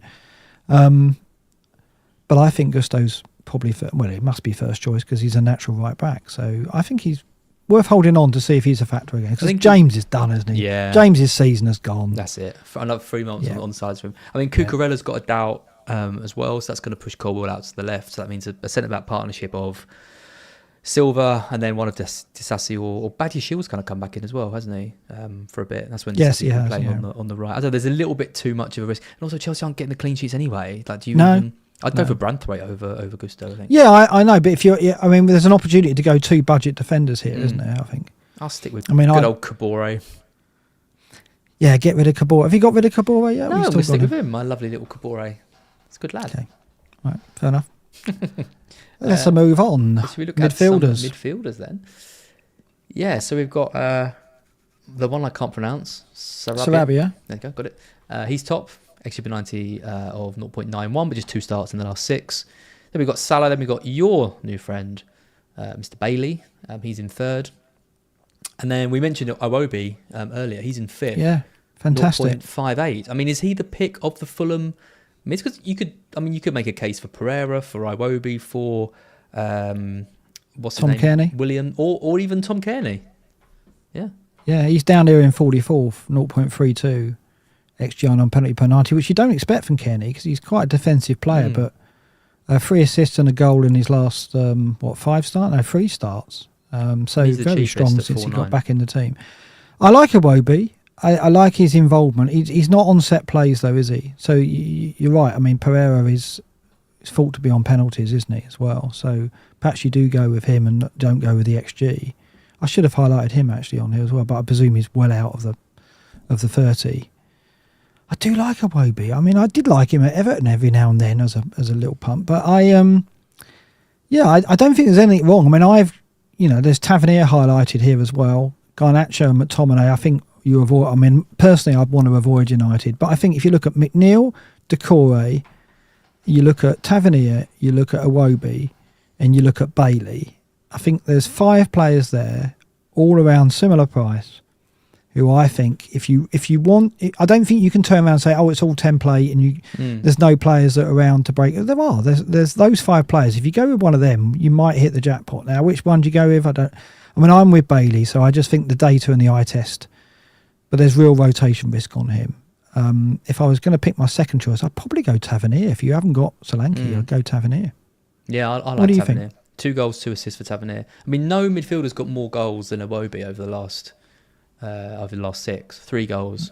That's in keeping with Salah, for example. You've got Gordon as well. Gordon and Decore, amazingly. 3. I like the Decore. Decore, I've mentioned him before on BlackBox. Every year I look at Decore. I love him as a player. I've always loved him. I think he was amazing at Watford. I think he did a good job when he first signed for Everton. Obviously, then he's had the injuries and things. I mean, bit in out the team, but then he's come back. He's just a class player. I don't know how old he is now. I mean, is he getting on a bit? No, I think he's late 20s, early 30s. Something like that. Okay, so he's probably in his peak then. I've always liked Decore. If I was going to pick one, I don't know, you could go for him. But Tavernier, I think, would be between Tavernier and one of the Fulham mids. Iwobi, I don't know about Iwobi. It's Willian who's on pens, actually, isn't it? Yeah, it's Willian on pens. So maybe Willian comes into the frame. Pereira's got the free kicks, though. Yeah, and Willian's not a first choice all the time because of his age. That is a factor for him. Where is Pereira on this list? He's not even in the top 30. I haven't picked him out. He's not in the top 30, so nor's Willian. I think Tavernier would be my choice. Decore not far behind because I don't think Decore is going to go away for AFCON. Iwobi is tempting though for those 5 in 8 home games. I mean, I think that once you get past 17, look at those home games, and Iwobi could be worth a go. As I say, there are these options out there now. So I don't think there's an excuse to not be a little more risky with some of the picks. Certainly the 5th midfielder you can do that with. I mean, I know there's Palmer and Gordon, and everyone's got Palmer and Gordon, but you don't have to. You could look beyond that. There's options. I'll tell you who's really going to have to step up. Ivory Coast, before I go too much into it, Ivory Coast, are they in AFCON? Do they make it through? I imagine so. Yes, they are, because we lose a load of players. Forest lose a load of players to them. So Brighton are going to lose Adingra, who's playing every game currently. And that's why I sold him, because I thought he'd get a rest in the last 3. He hasn't. Going to be playing again tomorrow as well. Who comes in for Adingra? Because we've got no other right wingers. It's going to be Buonanotte. Yeah, Buonanotte. Potentially another player to consider, because... Right. I don't think De Zerbi has a lot of faith in him because he hasn't really been playing or eating into Adingra's minutes. But you've got to think he's going to play over the period when Adingra's away. So, we're going to get some more options, aren't we, emerging when it's just Brighton. I just don't want to go near them because of the rotation. I don't think... I haven't seen anything... Yeah, but there isn't going to be a rotation because there isn't anyone else that can play. No, I guess not. If you're sure of that and you've been certain on that on Adingra and you've been borne out. Yeah. It's very annoying when you sell a player like that. You hold him for ages and then you sell him and then he gets a 10-pointer. Yeah, Sam Vine says Moda. Yeah, Moda's not a right winger though. He's a centre mid.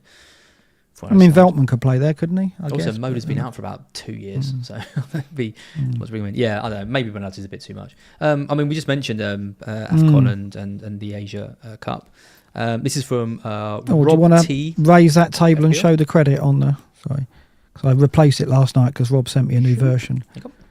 And that new version had Decore taken out because we think Decore is not going to go away to AFCON. Okay. I mean, this is it. It's like we're going to be missing players for 21, 22, 23, 24, maybe, right? That's what this shows, both for the AFCON and the Asian Cup. What's your thoughts on this? Are you already planning for this yet, or you think it's too soon? Or I want to get to this kind of period with 2 free transfers to get rid of Salah and Son, like straight away. That's where I think. Are you going to get rid of them both? Yeah. Are you? I think I've got to. I don't think I can be keep. I mean, Egypt are the like insanely strong favourites to get through the group. They're not the favourites, but they're favourites to get through the group. They're the favourite. They're the favourite in the group, and obviously you expect them to push on until game week 22, 23. He could only miss 2 games because let's not forget as well the Premier League have a break, don't they? So Son and Salah could only miss 2 games. There's a chance of that. I lose there's a 0.7 difference between Salah when I bought him and Salah now. So there's quite a gap. I'm not going to sell Salah. I think I'm going to sell Son because I only lose 0.1, 0.2.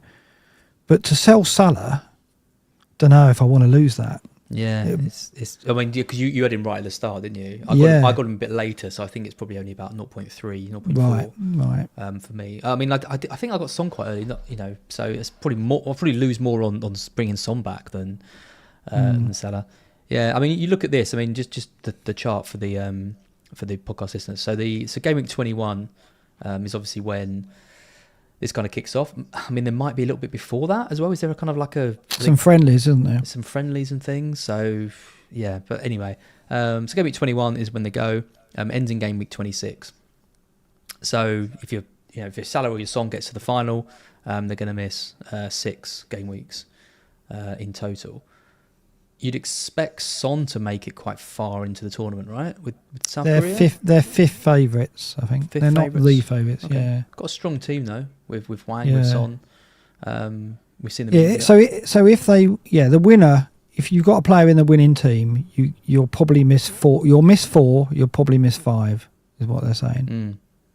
Yeah, I mean, Tim Locke says, I mean, there's going to be drops, obviously, aren't there? So Salah will likely drop. 0.2, 0.3. So for me, if I buy him back at 0.1, 0.2 cheaper, I think that's a no-brainer that I get rid of him. I'm trying to remember what they do, because what flag goes on for this? Would it be the unavailable flag? Would have thought so, yeah. Do we get price drops for the unavailable flag? Yeah. Okay. I think we do. I think there is some modifier on it, though. I don't think they drop at the same rate as threshold. Injuries. I think there is. So I don't think we can count on the fact that Salah's going to drop hugely because, okay. Well, we'll see, won't we? We'll see. I think he'll go down 0.2. Yeah, maybe 0.3. You might be right, but there's a 0.7 difference for me. So I don't see a way where I've got to find more money to get Salah back. So if I get rid of them both, I'm going to have to find something like 0.5. So I don't know if I can do that without making a significant sacrifice. Yeah. I think the one of the things is I think people might fall into the trap of is spreading that money around too much. That's right? Exactly. Yeah. But especially because when there's no premium to move to. It's not like you move Salah. We haven't got a Fernandes we might have De Bruyne back by then, but it's unlikely he's going to be a regular feature, I think, for us. He'll be rotated, won't he? So you're going to be moving him down to a Richarlison or an Iwobi or something like that, and then you're probably going to be strengthening defence, right? You're going to be getting your Trent, Trippier and Porro. Well, that's what I wanted to ask you. What's your policy there? What are you going to do? Are you going to go spread it wildly, or are you just going to get one of Trent or Trippier? Well, one potential advantage I've got is that I've used this bench boost chip, haven't I? It's gone. Why is that an advantage? It's an advantage in the sense that I could use this 6-week period, spread all my money around, and then wildcard at the end of 26. Right. Oh yeah, because you haven't got to care about tying the wildcard to the bench. Exactly. Boost. Genius, that's what you were doing all along. Incredible. My subconscious was think about AFCON as. Think of the advantage you'll get. Crazy. But yeah, something like that. So I mean, I think I just think at my rank, hopefully by game week 21, I'm going to be well within the top million, and this is all going to be a distant memory. But if let's say worst comes to worst, I'm about where I am now, or God forbid, doing even worse. That might be a tactic for me is sell these players because they're not going to be getting points. Try and hit some big returns over this period, and then wildcard back when there's teams scrambling back to try and get them in, taking hits and whatever to bring them. I've got that ability to do it, and then just hope that when bench boost season comes around, it's a bit of a disappointment for people, like it has been before. Interesting. Yeah, it's very interesting this period. It is. I think that this is key, isn't it? For me, I'm going to sell Salah. And I might spread the funds so I have to get 2 transfers to get him back. Because if I did, say for example I did Salah to Odegaard, Salah to Richarlison or something like that, I'd probably spend the excess on a Porro or a Trent. and then make sure I had saved a transfer so I could get them back without a hit, get Salah back without a hit. I don't think it will be Salah. I think it'll be Son. So if I sold Son for a Richarlison, that would I want to cover the Spurs fixtures without Son? Well, I don't know yet. We'll have to look at that. And then I'd spend the rest in defence probably, but only in one move. I wouldn't spread it around. I wouldn't go and get a better keeper and 2 better defenders, because then if I wanted Son back, which I probably will, you've got to spend transfer hits to do it. So I'm going to be cautious, I think, with it. But I guess if you're planning on wildcarding, you can be a bit more crazy with it, yeah. Crazy. A bit more crazy. Yeah, well, yeah, I mean, the key thing is, if Egypt get knocked out of the group stages, be handy, wouldn't it? then it changes everything. But I think I've got a feeling Egypt and South Korea are gonna yeah, go quite far. They should and could do well. But I think it's interesting what people will do in this period, how they approach it. I think there are replacements. I mean, one thing we didn't touch on with the midfielders, if you go back to that, Odegaard's edging towards some form of form now. If you look at the last 6, he's quite high up in the table, and I've noticed he's getting into areas now where he's beginning to replicate some of the eye tests that we saw last season. So he's 7th on this table, 0.58 XGI non-penalty. Previously, he's been down in 60th or 70th. So it's been a massive change in recent weeks. So that is one to keep an eye on, because he could obviously be a very good replacement for Son or Salah. So that's just one name that I'm keeping an eye on anyway. Yep. I mean, other names that we need to keep our eye on, obviously, are the forwards, if Haaland is out for a little while. So, I mean, we could have done a screen on kind of Haaland replacements, but you kind of see them more in this table anyway. So we've talked about Solanke quite a lot already. That XGI non-penalty per 90, 0.86, massive. Yeah, over the last 6, he's out. So like he has outstripped Watkins, and he has the better fixture this week. So I think if you were going to go for your Haaland replacement, and you were planning on perhaps getting Watkins, or you already have Watkins for game week 18, I think Solanke's a better pick this week. And that was my transfer. So I got Solanke in. I got him in as soon as I knew about the Haaland injury, because I thought, well, if I do that, I got him in for Mubama, which means that I've got more squad depth now. I've got more active players, because Mubama was obviously inactive. So it enables me to wait for Haaland, because I know that I've probably got a chance of getting 11 out, even if I bench Haaland. I might not, depending on how the defence goes, but I think I should have a chance. So I think it was a good transfer for me, because I had the money to go Mubama to Solanke. That's that extra money, isn't it, coming through? For going Bailey, right? So going Mubama. And I didn't plan it, so I can't say incredible foresight, but seeing the opportunity, I think it was the right move. Yeah, I think he's the best pick. I think Solanke, for me, at the moment, is showing incredible form in a team that's resurgent. And if you've got the next screen, which is Solanke this season to last, you can see how he's progressed. XGI non-penalty 0.59 compared to 0.37. What's really interesting is the big chances. He's had 13 big chances in 16 starts compared to 9 in 32 starts. It's the signings Bournemouth have made, haven't they? I think that they've got a better team overall, and they're able to get the ball to him more and make him more effective. Yeah, so they are creating more for him to a large degree than they did last season. And last season he wasn't a bad pick. He got 16 returns. So I think, he's got 9 already. I think he can get into the 20 to 25 returns the way they're playing. Now that might be optimistic, but I definitely think he's going to beat the 16 returns. He's got 9 already. He's going to get 7 more. I think he's going to get, maybe 15 more, 10, 15 more. So, Kluivert makes them a better team as well. I mean, it's him as well. Yeah, he came into the team after they got trounced by City, and on that run they've beaten Newcastle, obviously the great performance against Sheffield United, against Villa, against Palace, and United. They've won 4 of those games, and just a draw with Villa. Since he's been in the side, he kind of barely featured before they got Kluivert in.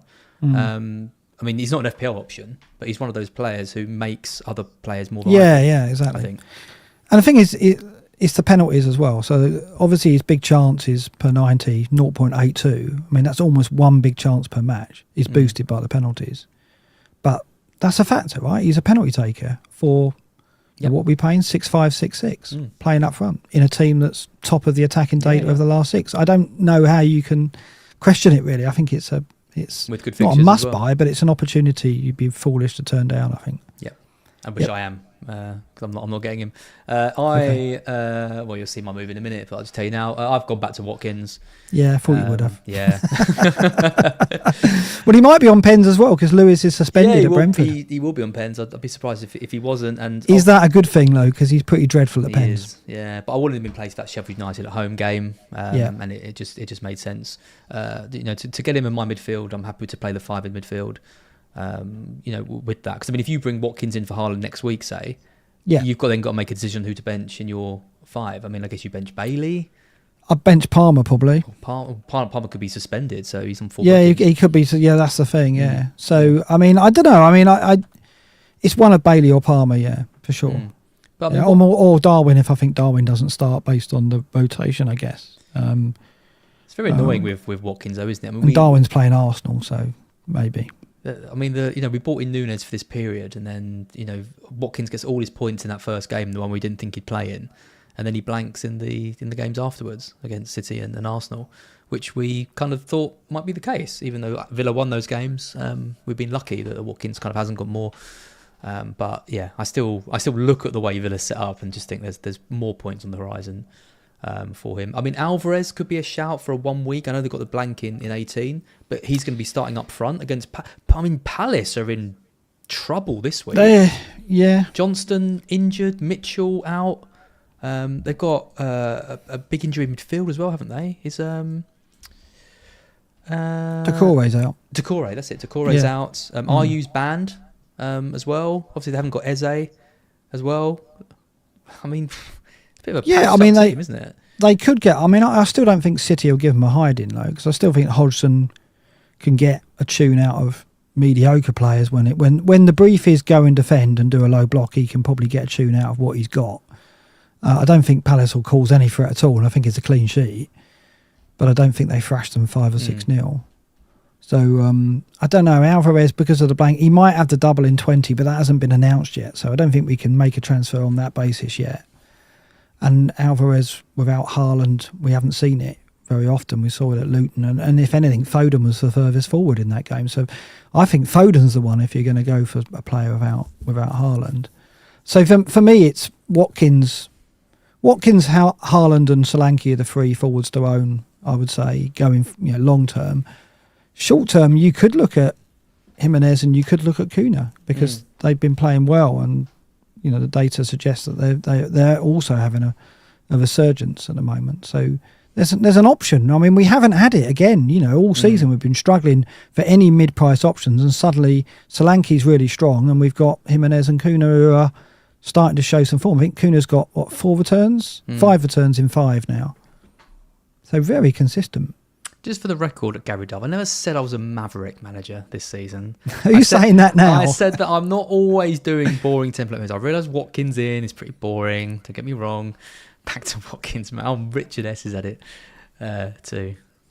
Yeah, exactly. Yeah. Thank you, Joe Bob. No more. Watkins. He's terrified of him, aren't you, Maz? You're terrified. You've got to have Watkins in place for 18. Yeah, they've got Sheffield United at home. Again, it's one of those ones where I want to go for Kuna or someone, but it's not the week to do it. There's going to be weeks coming up to take a bit of a punt, and I just don't really feel like it's now. Yeah. Any other forwards you want to talk about on this list? No, not really. I guess Darwin. What do you do over AFCON? Do you back him while Salah's away, or do you avoid him while Salah's away? Oh, I don't want him. I don't want to back him. I mean, it's not a bad one, is it? They've got Bournemouth away, Chelsea, Arsenal away stuff, but then Burnley and Brentford. It's 4 at home, as we said in the next 6. Yeah, but when AFCON's going on, that's when coming out of AFCON, they've got Burnley and Luton at home, haven't they? So you want to get, but will Jota be back then? I don't know, and it's a rotation with Gakpo as well. We've got to worry about. I think I might hold him. I've got him, so moving off him might be difficult. I think it's going to be Haaland to Watkins, and I go Watkins back to Haaland again rather than sell Darwin, because I don't think I'll have the money to do it. I think if I haven't seen anything from him by game week 20, so that gives him Manchester United at home and Burnley away. If I'm then going into Newcastle and he's still not getting points, I think he's gone. Yeah. You know, because the underlying stats are still good. 0.59 over the last 6 XGI. It's all right. He's definitely dipped though. It's definitely dipped, but it's still pretty decent. I mean, big chance is 1.6. That's like third on the list, I think, just to Awanai, who's obviously out, and Haaland. So the big chances are there. Is that you can't bloody take them. We know, yeah. I think one of the reasons why I went Solanke as well and gave myself a bit of depth is it gives me the option of rotating Darwin out of my 11 in a week where I think, well, Gakpo's 90% certain to start this one. I can bench him, and it's a lot to bench a player of that price. But I think that's what Bailey and Solanke and Darwin give me. I've got to pick 2 of those every week, and Palmer, right? So I could put Palmer in that bucket as well. I don't think you have to play Palmer every week, the way Chelsea are playing. So I've got 4 players, and I've got to pick 2 or 3 of them. So Darwin isn't. I can keep Darwin and not have to play him, I think is what I'm saying now. So that's a little bit. That feels Darwin a bit better. Ooh. Well, you can, I think, because you know I know he can come off the bench and score, but in a week where you think, well, Gakpo's starting this one, would you start Darwin? I don't think you would. If you had a Bailey or a Solanke to come in, you wouldn't start him, would you? He's just the kind of player who all the signs point to a rest or Arsenal at home, an easy Arsenal win. Yeah, I know what you mean. Pops up with 2 goals. Yeah. I mean, like Burnley away, if it looks like Gakpo's going to start, would you not? Exactly. Would you just take the 30-minute cameo and hope for the best? That's annoying. I don't like a player like that. It's annoying because you want to be able to predict the points and the returns, and I don't know, benching any kind of 7 million-ish asset doesn't. Risky. Sit well. Yeah. Lots of people calling for justice for Nigel. That's because we missed a super chat from Nigel the Crab. I'm sorry. To be fair, there isn't actually a question here, Nigel. It's more of a statement, but I'll read it anyway. I have reservations about Salah post AFCON when Egypt lost the final. He was deeply impacted by the loss. Wasn't the same player. How Egypt do. He came back and missed a penalty. Was that the reason, though? Yeah, he missed a penalty. And everyone was... There was a lot of people poking fun at the claim that, he's been rubbish since AFCON.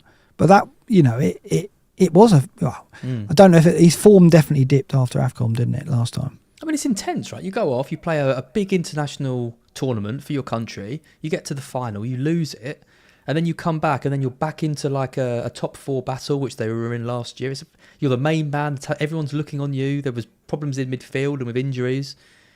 Tough for anyone to come back into that.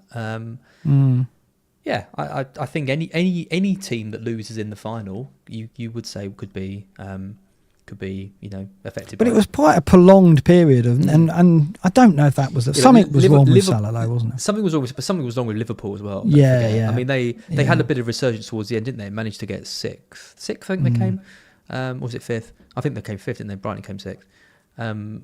But yeah, they did that off the back of a pretty poor season. It actually wasn't really Salah that drove them to it in the end because there was some poor performances from him. Yeah, interesting. Yeah, I mean, that is the other thing to take into account. I mean, rushing to get back these players like Son, like Salah, maybe it is a good idea just to wait and see how they bed back into the side. Yeah, fatigue and so on. Yeah. Good point. Cool. Let's look at some predictions. Noted. So here we go. We got our game week 17 predictions. We've got a Garden Centre game. I'm delighted to say there was 2 that I could have put here, but I can see which one it is. Can you? Burnley, Everton, surely. I think there's 2 here. Really, it was. What's the other one? It was Burnley Everton, but I think we're going to go with 2 again. West Ham Wolves. That's got to be right.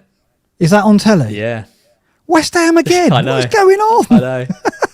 I think there's got to be 2 Garden Centre games again, which is a bit of a rarity for us. But yeah. Anyway, Forest Spurs. I'll let you talk about this one. Your team. I've gone 2-2. I think there'll be goals. I think I'm not going to this one as well. So I'll be watching it on TV, and I'm doing. Forest Focus afterwards, doing a pod after. I think we'll get a result. I think we'll get a point. I think the atmosphere will be crackling. I think that we'll be in that system that suits us. I think Spurs will threaten us and score goals, but I think we can catch them as well. They're not strong defensively at the moment. Romero's lucky he's eligible to play after that tackle. Did you see that? How did he not get a red for that? I know. He's gone back to his old ways. That's a red all day, isn't it? But yeah, I think we'll get a point. We get through these quickly because we're going to go well over 2 hours if we don't. But we're 1:45, did right? Yeah, okay. Well, we'll get through that. So I've gone 2-2. You've gone 2-1 Spurs. I don't blame you. I think Spurs nick it. I think they're a big result for them against Newcastle. They needed that win. Obviously, haven't got one in a while. I think they have a bit too much, and it's Forest attack really, isn't it? Can they get enough goals? They get one, but can they get two? Because I think Spurs get two. We got a set piece coach in today, Simon Rusk, who was at Brighton. Oh, okay.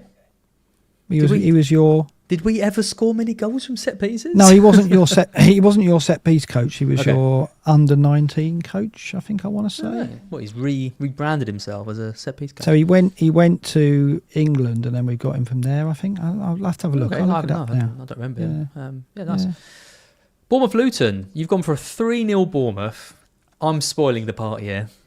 I've gone for a 1-1. I think.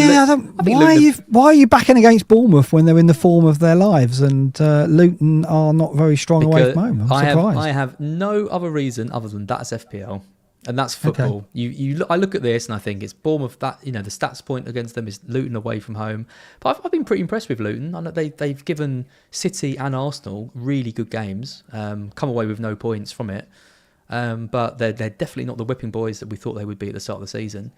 I think Bournemouth are going to have to be top of the game. And we saw from the stats, the home games you saw, I believe, at risk of sounding stupid, that Bournemouth were worse attacking at home. The skew was in the negatives. Yeah, but I mean, that's the season. I think in the snapshot, the smaller sample there, the form has turned around to a degree that I think they'll win this. But fair enough. I can see. Then again, Luton are worse defensively away from home. So Luton have put up a fight for sure. I just think Bournemouth have too much quality for them at the moment. And the confidence is flowing. So I've gone 3-0. Yep. Chelsea, Sheffield United, you've got them sneaking past Sheffield United. Yeah. I don't think it'd be convincing, you're right. 1-0 you've gone for, I've gone 2. They're just not a very good team. I think we can all kind of accept that at the moment. I don't really know what Pochettino does. I mean, Pochettino's calling for more signings. Spent £1 billion, mate. More signings you want and need. And someone pointed out that where they most need signings is where they've spent the most money. Exactly. I know. I mean, they need Nkunku back to start getting goals. And he is training, isn't he? So there is, he is back soon. I mean, the defence as well. I mean, you look at Sanchez in goal. That's not a commanding goalkeeper. You look at Thiago Silva. You look at there's no real centre-back pairing there because he keeps rotating them. You never know if it's going to be Colwill, Badiashile or Disasi. Obviously, injury now to the captain at right back. Teams will get them. Why the hell have I got Sanchez? Anyway, I don't know. I think they'll sneak it. City Palace. I just think City are going to have too much for Palace, no matter who plays in that. Yeah. Way too much. I've gone for a 4. You've gone for a 2. I think Alvarez is a nice pick this week if you've still got him. Newcastle Fulham. Both went for the same score here. Both went for a 3-2. Well, Newcastle without, they've got injuries at the back, fatigue as well. Who's missing here for Newcastle? Trippier's out, isn't he? So they'll have to play. Presumably Livramento at right back and Hall at left back. No, maybe Byrne will come in at left back, right, and Livramento right back. So they're without Trippier. Whether that will, I mean, to be honest, Trippier's been responsible for some of the goals recently, hasn't he? So have I told you about my dad and Trippier? No, what's he done? Is it your dad's fault? My dad cannot stand Kieran Trippier. Genuinely, Why? He thinks he's a terrible footballer. I'm only telling you what my dad says. He thinks he's a terrible footballer. You need to reconsider that. I keep telling him he's not. He's arguably the best right back in the league. Him and Trent, I think Walker. So was he shouting at the telly going, "Look at that! See?" Well, he's messaging me like, "Oh, another mistake from Trippier. What a surprise! Thought you said he was a good player." I'm like, "Dad, it's like 2 games out of like 2." I love the fact you're a Trippier apologist now. Oh God! And then every time give him my number, he can text me about it. Every time I go back, my dad's like, "Oh, you haven't got Trippier in your team though. You don't think that much of him, do you?" I'm like, "I do." I have got him, Chris. So text me about it. If you can take some of the Trippier flack that I get from my dad, yeah, I'm happy. Yeah, I'll be the Trippier meat shield for you. Perfect. I'll pass that on to you. It's a big loss for Newcastle, I think, not having Trippier in that game. But Wilson's back now. Yeah. And Isak, so does that mean Gordon get a rest because Isak can play left as well? Could do, but then I think Isak probably needs a rest as well, doesn't he? Oh, he does. But is he resting tonight? What's happening tonight? Who's playing assume where? It's Isak up top, isn't it, with Gordon? Yeah, no, Wilson's up top, so Isak's on the bench. Okay. Well, could be Gordon resting then. Well, I think Isak's a player we hadn't talked about in the forwards then. Potentially really nice option for this week. If he's rested in this game, he definitely plays in this match against Fulham.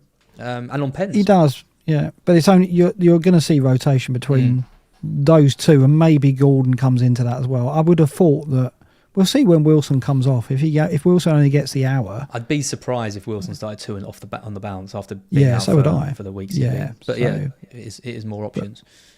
Burnley, Everton. You've both gone for an Everton win here, a 2-1. I will just say though. You need the sound effect, really, but yeah. That's the goal set of the game, isn't it? 5:30. No one's going to be watching that. The Sean Dyche derby. One game that is going to be good though. Arsenal Brighton. Arsenal Brighton's going to be a banging match. I can't wait. Yeah, for you it. do well there as well, don't you? So you should score. I just think Arsenal too much for you, but this time, because of your rotation, I don't know what kind of side De Zerbi will put out. Who knows? So I'll go 3-1 Arsenal. You've gone 2-1. Last year they beat us quite comfortably in the game we played around this time actually. I can't remember. I think we were at home actually in that one, and yeah, they just outplayed us. I think we got a couple of goals, but it could have been a lot more convincing. Rob Jones, don't start. Don't give my dad the satisfaction of knowing there's people that agree with him with his Trippier bias. But then when it came to the end of the season, do you remember Brighton pretty much ended their title hopes? In the one of the best performances. Stupinan scored, didn't he? He did. Yeah, I didn't have him. It was great. He got back, and it got an assist. It got a 17-pointer or something, didn't he? Because he got a clean sheet, a goal and an assist. Was it? Be cool. Anyway, I agree with you though. I don't think it'll be 3-1. I think it'll be close, but I think Arsenal will nick it. Brentford Villa. Is that Nigel in the background? It is. It is indeed. Yeah. Sorry about that. Brentford Villa. We both come for a Villa win. 2-1 for me. 2-0 for you. Bit toothless. Really, yeah, I don't see a Brentford route to goal here, and I think Villa have looked stronger defensively since Cashman's dropped. So, yep. And then we've got Garden Centre 2, West Ham Wolves. Just want to point out that Nathan Wollaston has super chatted us the fact that Wolves have scored in every game since game week 1, and you've predicted a clean sheet for Areola. Yeah. No, you haven't. No, you predicted a Wolves win. For 1-0. Yeah. Oh, okay. So he's not criticising you. No. I just presumed every comment was criticising you as. Sorry. Well, unless Areola now plays for Wolves. No. So what's it? Yeah, he's just. I thought he was having a go at you, but he's not. So, it's a safe assumption. He's given us £2 to say that. So thanks, Nathan. Yeah, thanks. And you've got to insult me anyway a little bit. So it's kind of yeah. So, well, subtle dig. West Ham are in a bit of trouble at the moment, aren't they? I think they're just sinking without a trace. As soon as I saw wrist injury for Areola, I was like, that's got to be a little spell out on the sidelines. I've had a persistent wrist injury from tennis for about 2.5 years. You got tennis elbow as well, haven't you? Well, the tennis elbow is what causes the wrist problem. Okay, it's all linked. That's what she's. Okay, fair enough. But I mean, your wreckage when it comes to tennis. Just don't play tennis because your wrist and your elbow are buggered. Yeah. Don't go near it. And then the final game, the big game that I think everyone's going to be watching who's got an interest in football, Liverpool versus Manchester United. 5-0.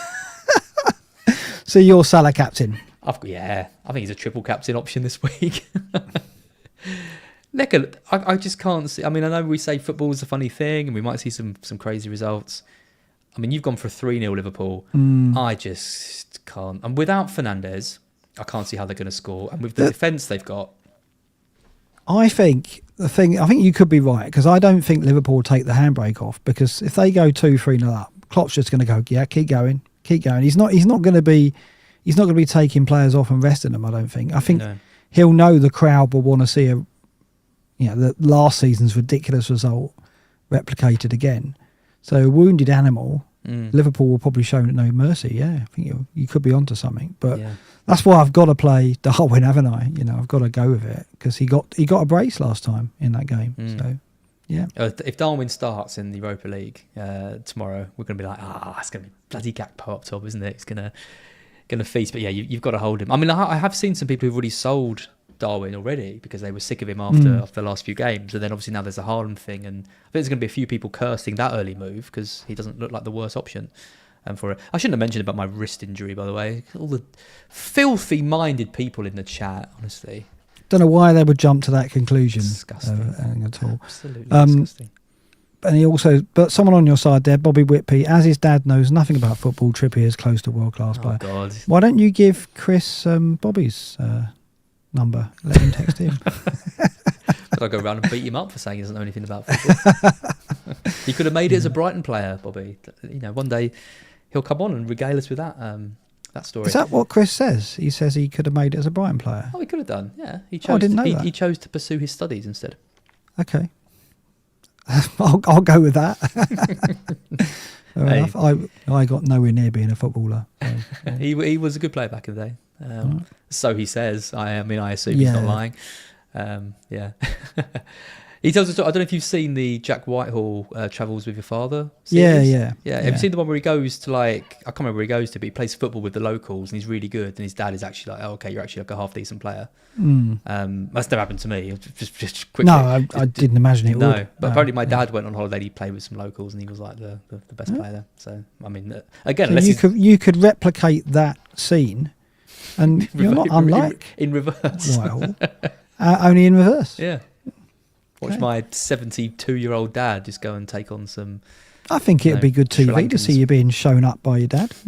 People would watch that. Wouldn't be the first time, to be fair.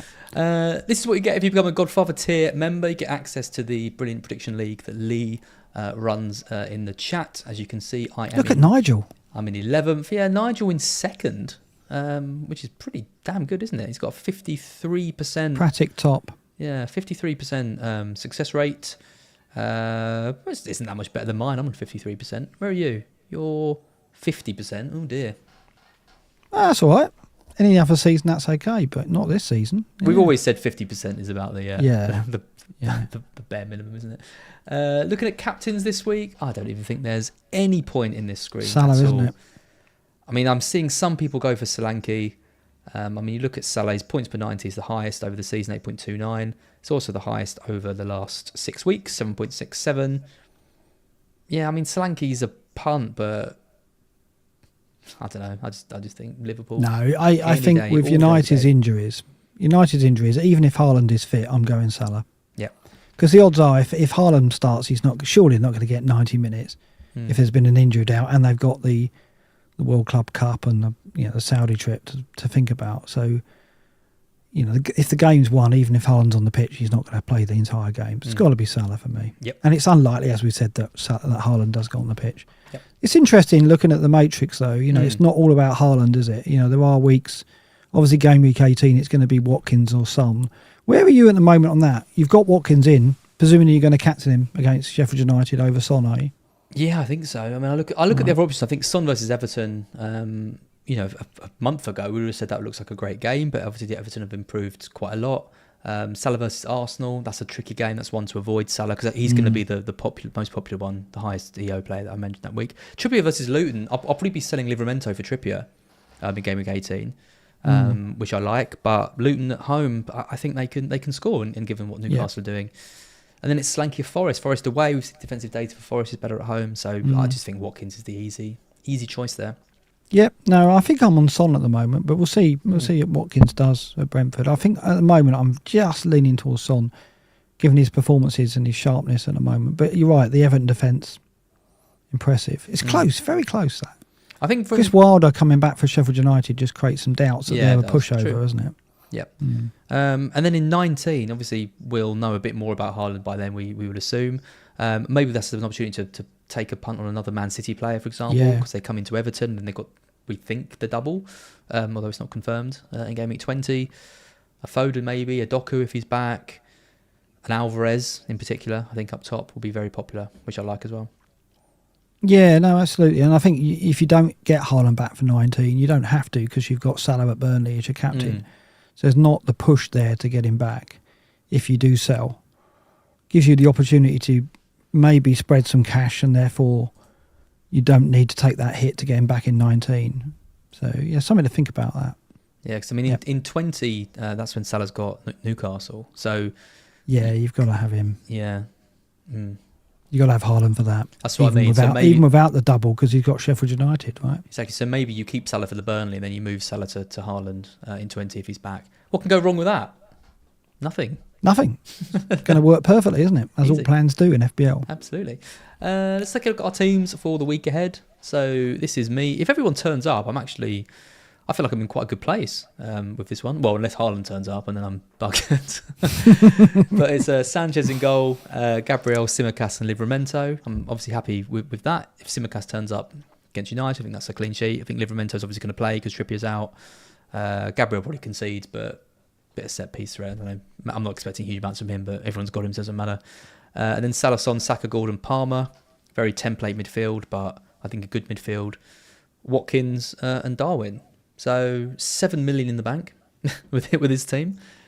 I don't think I'll be taking a hit with this. What if Simicast starts tomorrow night? Would you take a hit to get a better defender? Well, I could do Simicast to Trent.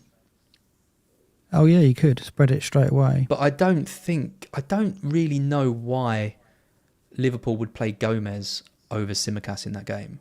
No, I agree. Because they're going to look to hit him on the counter. That's when they're weakest. And Simicast is surely more suited to the counter than Gomez. Yeah, it depends. And I don't think Klopp would be worried about United's wide players. They've got good players out wide, United, but I think he'll be more thinking about how many goals he can score than how many he keeps out. So I think you're right. I think Simicast will start that. Gabriel might not start against Brighton, given that he got the 90 last night, is the worry. But should do. I'd expect him to still. The biggest kind of competition there is Kiwior, isn't it? And he got 92, didn't he? He got 90. He hasn't looked great when he's played at centre back as well. The last time he played over Gabriel, he wasn't. He didn't have a good game. So yeah, we'll see. Anyway, I'm not expecting much from Gabriel anyway, so it doesn't really. I think, as I said, I think Brighton score. And this is your team. A few more. Yeah, Dubravka. Yeah, Dubravka, Lascelles. I could get a clean sheet, but I don't expect it because Fulham are scoring and Newcastle are fatigued. I think Lascelles should start. Because obviously Byrne can't come in for him. He'll have to replace. He'll probably go left back and Livramento right back with Trippier out. Simicast and Gabriel, so the same as and then Saka, Son, Palmer, Salah, probably playing Bailey. If Bailey isn't in the starting lineup for Villa in midweek, I don't think he will. I think Diaby will get it. We'll see. And then Darwin and Solanke up front, who I think those two could be very handy. And then I've got Ait-Nouri on the bench as a first sub if he's fit. We're expecting him to be back. We'll get team news on that. If Ait-Nouri is injured and Simicast starts, I probably will take a hit. And if I take a hit, it'll probably be Ait-Nouri to Pau Torres, I think. Because I think that Villa won't... I think Villa could keep a clean sheet at Brentford. We'll be their third in a row with Brentford without Mbeumo. But also, Villa have got Sheffield United in 18, of course. So having Pau Torres for that would be handy. And getting Pau Torres doesn't block Haaland to Watkins, which will be my move for that week, probably. So that's what I'll do if I see Simicast starting. I like that. Right, that's pretty much the end of the show. Let's go through the Black Box leagues quickly.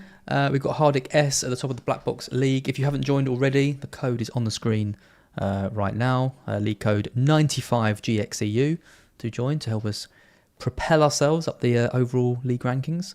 We've got Kevin Prendergast in second. We've got Nicholas Reginson in third. Familiar names here, all doing consistently well every week. Joe Cassidy, Pratik Corbett, Olavi Oya slipping down a bit to sixth. Timmy Lightscare in seventh. BV slipping down to eighth. And then new, I don't think we've seen Jack Lucas or Mark Ogier coming into the top 10. In the Apprentice League, oh dear, Ryan's had a great couple of weeks. He bought in Trent quite early and he's been profiting off that.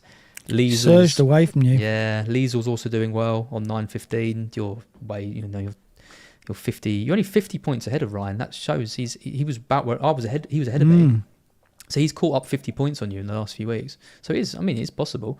And then we've got Natalie really struggling. Still, I had to check to make sure she was still active, to make sure it hasn't completely got her down. But just 38 points for her. She is still active.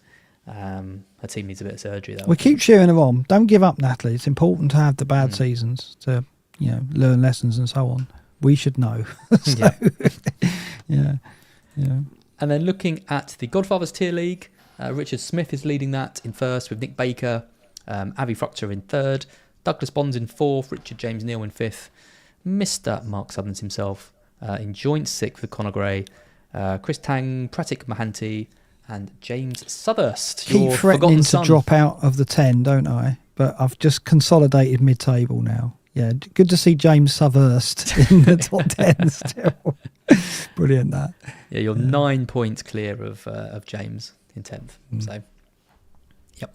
A few people saying as sold Haaland to catch 0.1 on Watkins. That's exactly it. I am that convinced in the investigation that Focal did. Focal's also sold him as well. I saw his video today. Yeah, he has. Yeah, been brave. We're banking it. Yeah, 0.1, and I think he's going to be out.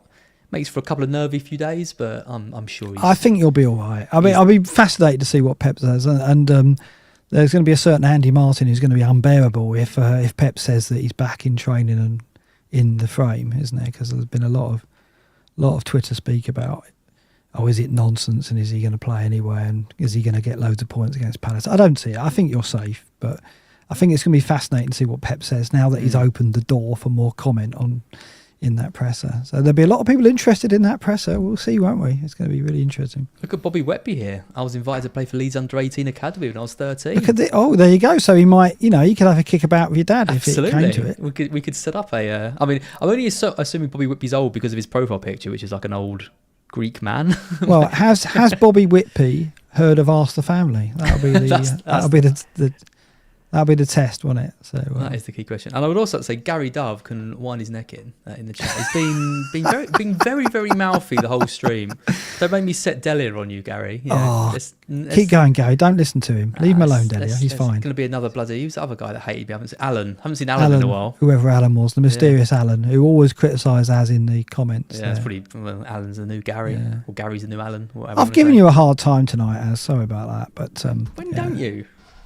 Yeah, okay, so it's Waterford Ducks back. I deserve it, Mark. You're 66k and I'm 2.4. So, last year I was horrible. Oh, no, wait, no, I wasn't. I was lovely and supportive. I remember. No, you weren't. What are you talking about? I'm going to go back and watch them all and see if that's the case. I got in a few digs. You got to get a few digs. You're my, of course. You're my greatest rival, in your own words. Exactly. That's what it's all about. No, it's been good. I didn't do a walkabout video last weekend because it rained so much and my camera's not waterproof, so I can't do it in the rain. So hopefully I'll be back this week with doing one of those. So I'll do one Saturday morning after the Forest game. You need to come up with a solution. There must be something you can do. No, you can buy waterproof covers for it, but the camera's so new they haven't released one for it yet. So I've got to wait for that to happen, and then I'm all right. Cursed by always buying the latest gadgets. With our Godfather tier money. I tried to get a drone, didn't I? Sign. Yeah, exactly. Yeah, look at that. Look, that's money well spent. I tried to get a drone to get some extra footage from Bud, but I'm not allowed to because Horsham Council won't let me fly it anywhere. So that's a no. Mark was such a combination of sad and angry when he messaged me about the drone. Well, Billy really wanted to get one, so I thought, we'll get one and we'll have fun at Christmas flying, but can't fly anywhere. So that's very upsetting. Scuppered. Yeah, scupper from that middle class pursuit that is drone photography. You're going to have to move. You've got to say, sorry, Pip, we've got to go somewhere where drone flying is. Is priorities. Yeah, wherever that might be. Hitchin? What's Hitchin like for drone flying? Don't know. I think I've seen a drone in Hitchin, to be fair. Oh, I'll have a look. There you go. Oh, God. Can you imagine if you moved to Hitchin? Our partners already think we're like married. Yeah, that was a bit much on that stream. I joined the stream and chat and you said, hey babe, you pocket dialed me the other day and I answered. I was like, oh hey darling, and then just silence. Yeah, and I pocket dialed. Oh, this is embarrassing. Get some strange looks, don't we? Yeah. Lovely stuff. Anyway, we were feuding tonight. We were a couple in conflict tonight, but don't mean it as I'm only winding couple in conflict. I'm just glad I won the poll. Pep doesn't care about the city website. That's all that matters. Fair enough. Lovely stuff. Yeah. Right, everyone, thank you so much for watching. If you made it this far, do make sure you've liked and subscribe. Do it. We really appreciate it. But we will be back next week for the last show before Christmas. I don't think I'll be able to do a show, by the way, before the new year. Oh, really? Well, I'll have a look at it. We'll have to roll out Andy or Luke, I'm going to be in Essex, so maybe you could host, but I don't know. Okay. We'll see what we can do. I'll look at the dates. We'll get something out. We'll do something. Yeah. Fine. Oh, my God, PSG have just conceded. Newcastle are going through. PSG. Oh. We could end up playing PSG in the Europa League. Did you see that PSG team? Did you see that French team who've drawn them in the cup? The team that the sixth letter. All celebrating. Amazing. That was incredible. Go and have a look for that if you haven't seen it. If they get knocked out in the cup by them and they're knocked out by the Europa League by Brighton. Brilliant. Imagine. Right, everyone. We'll see you all soon. Good night.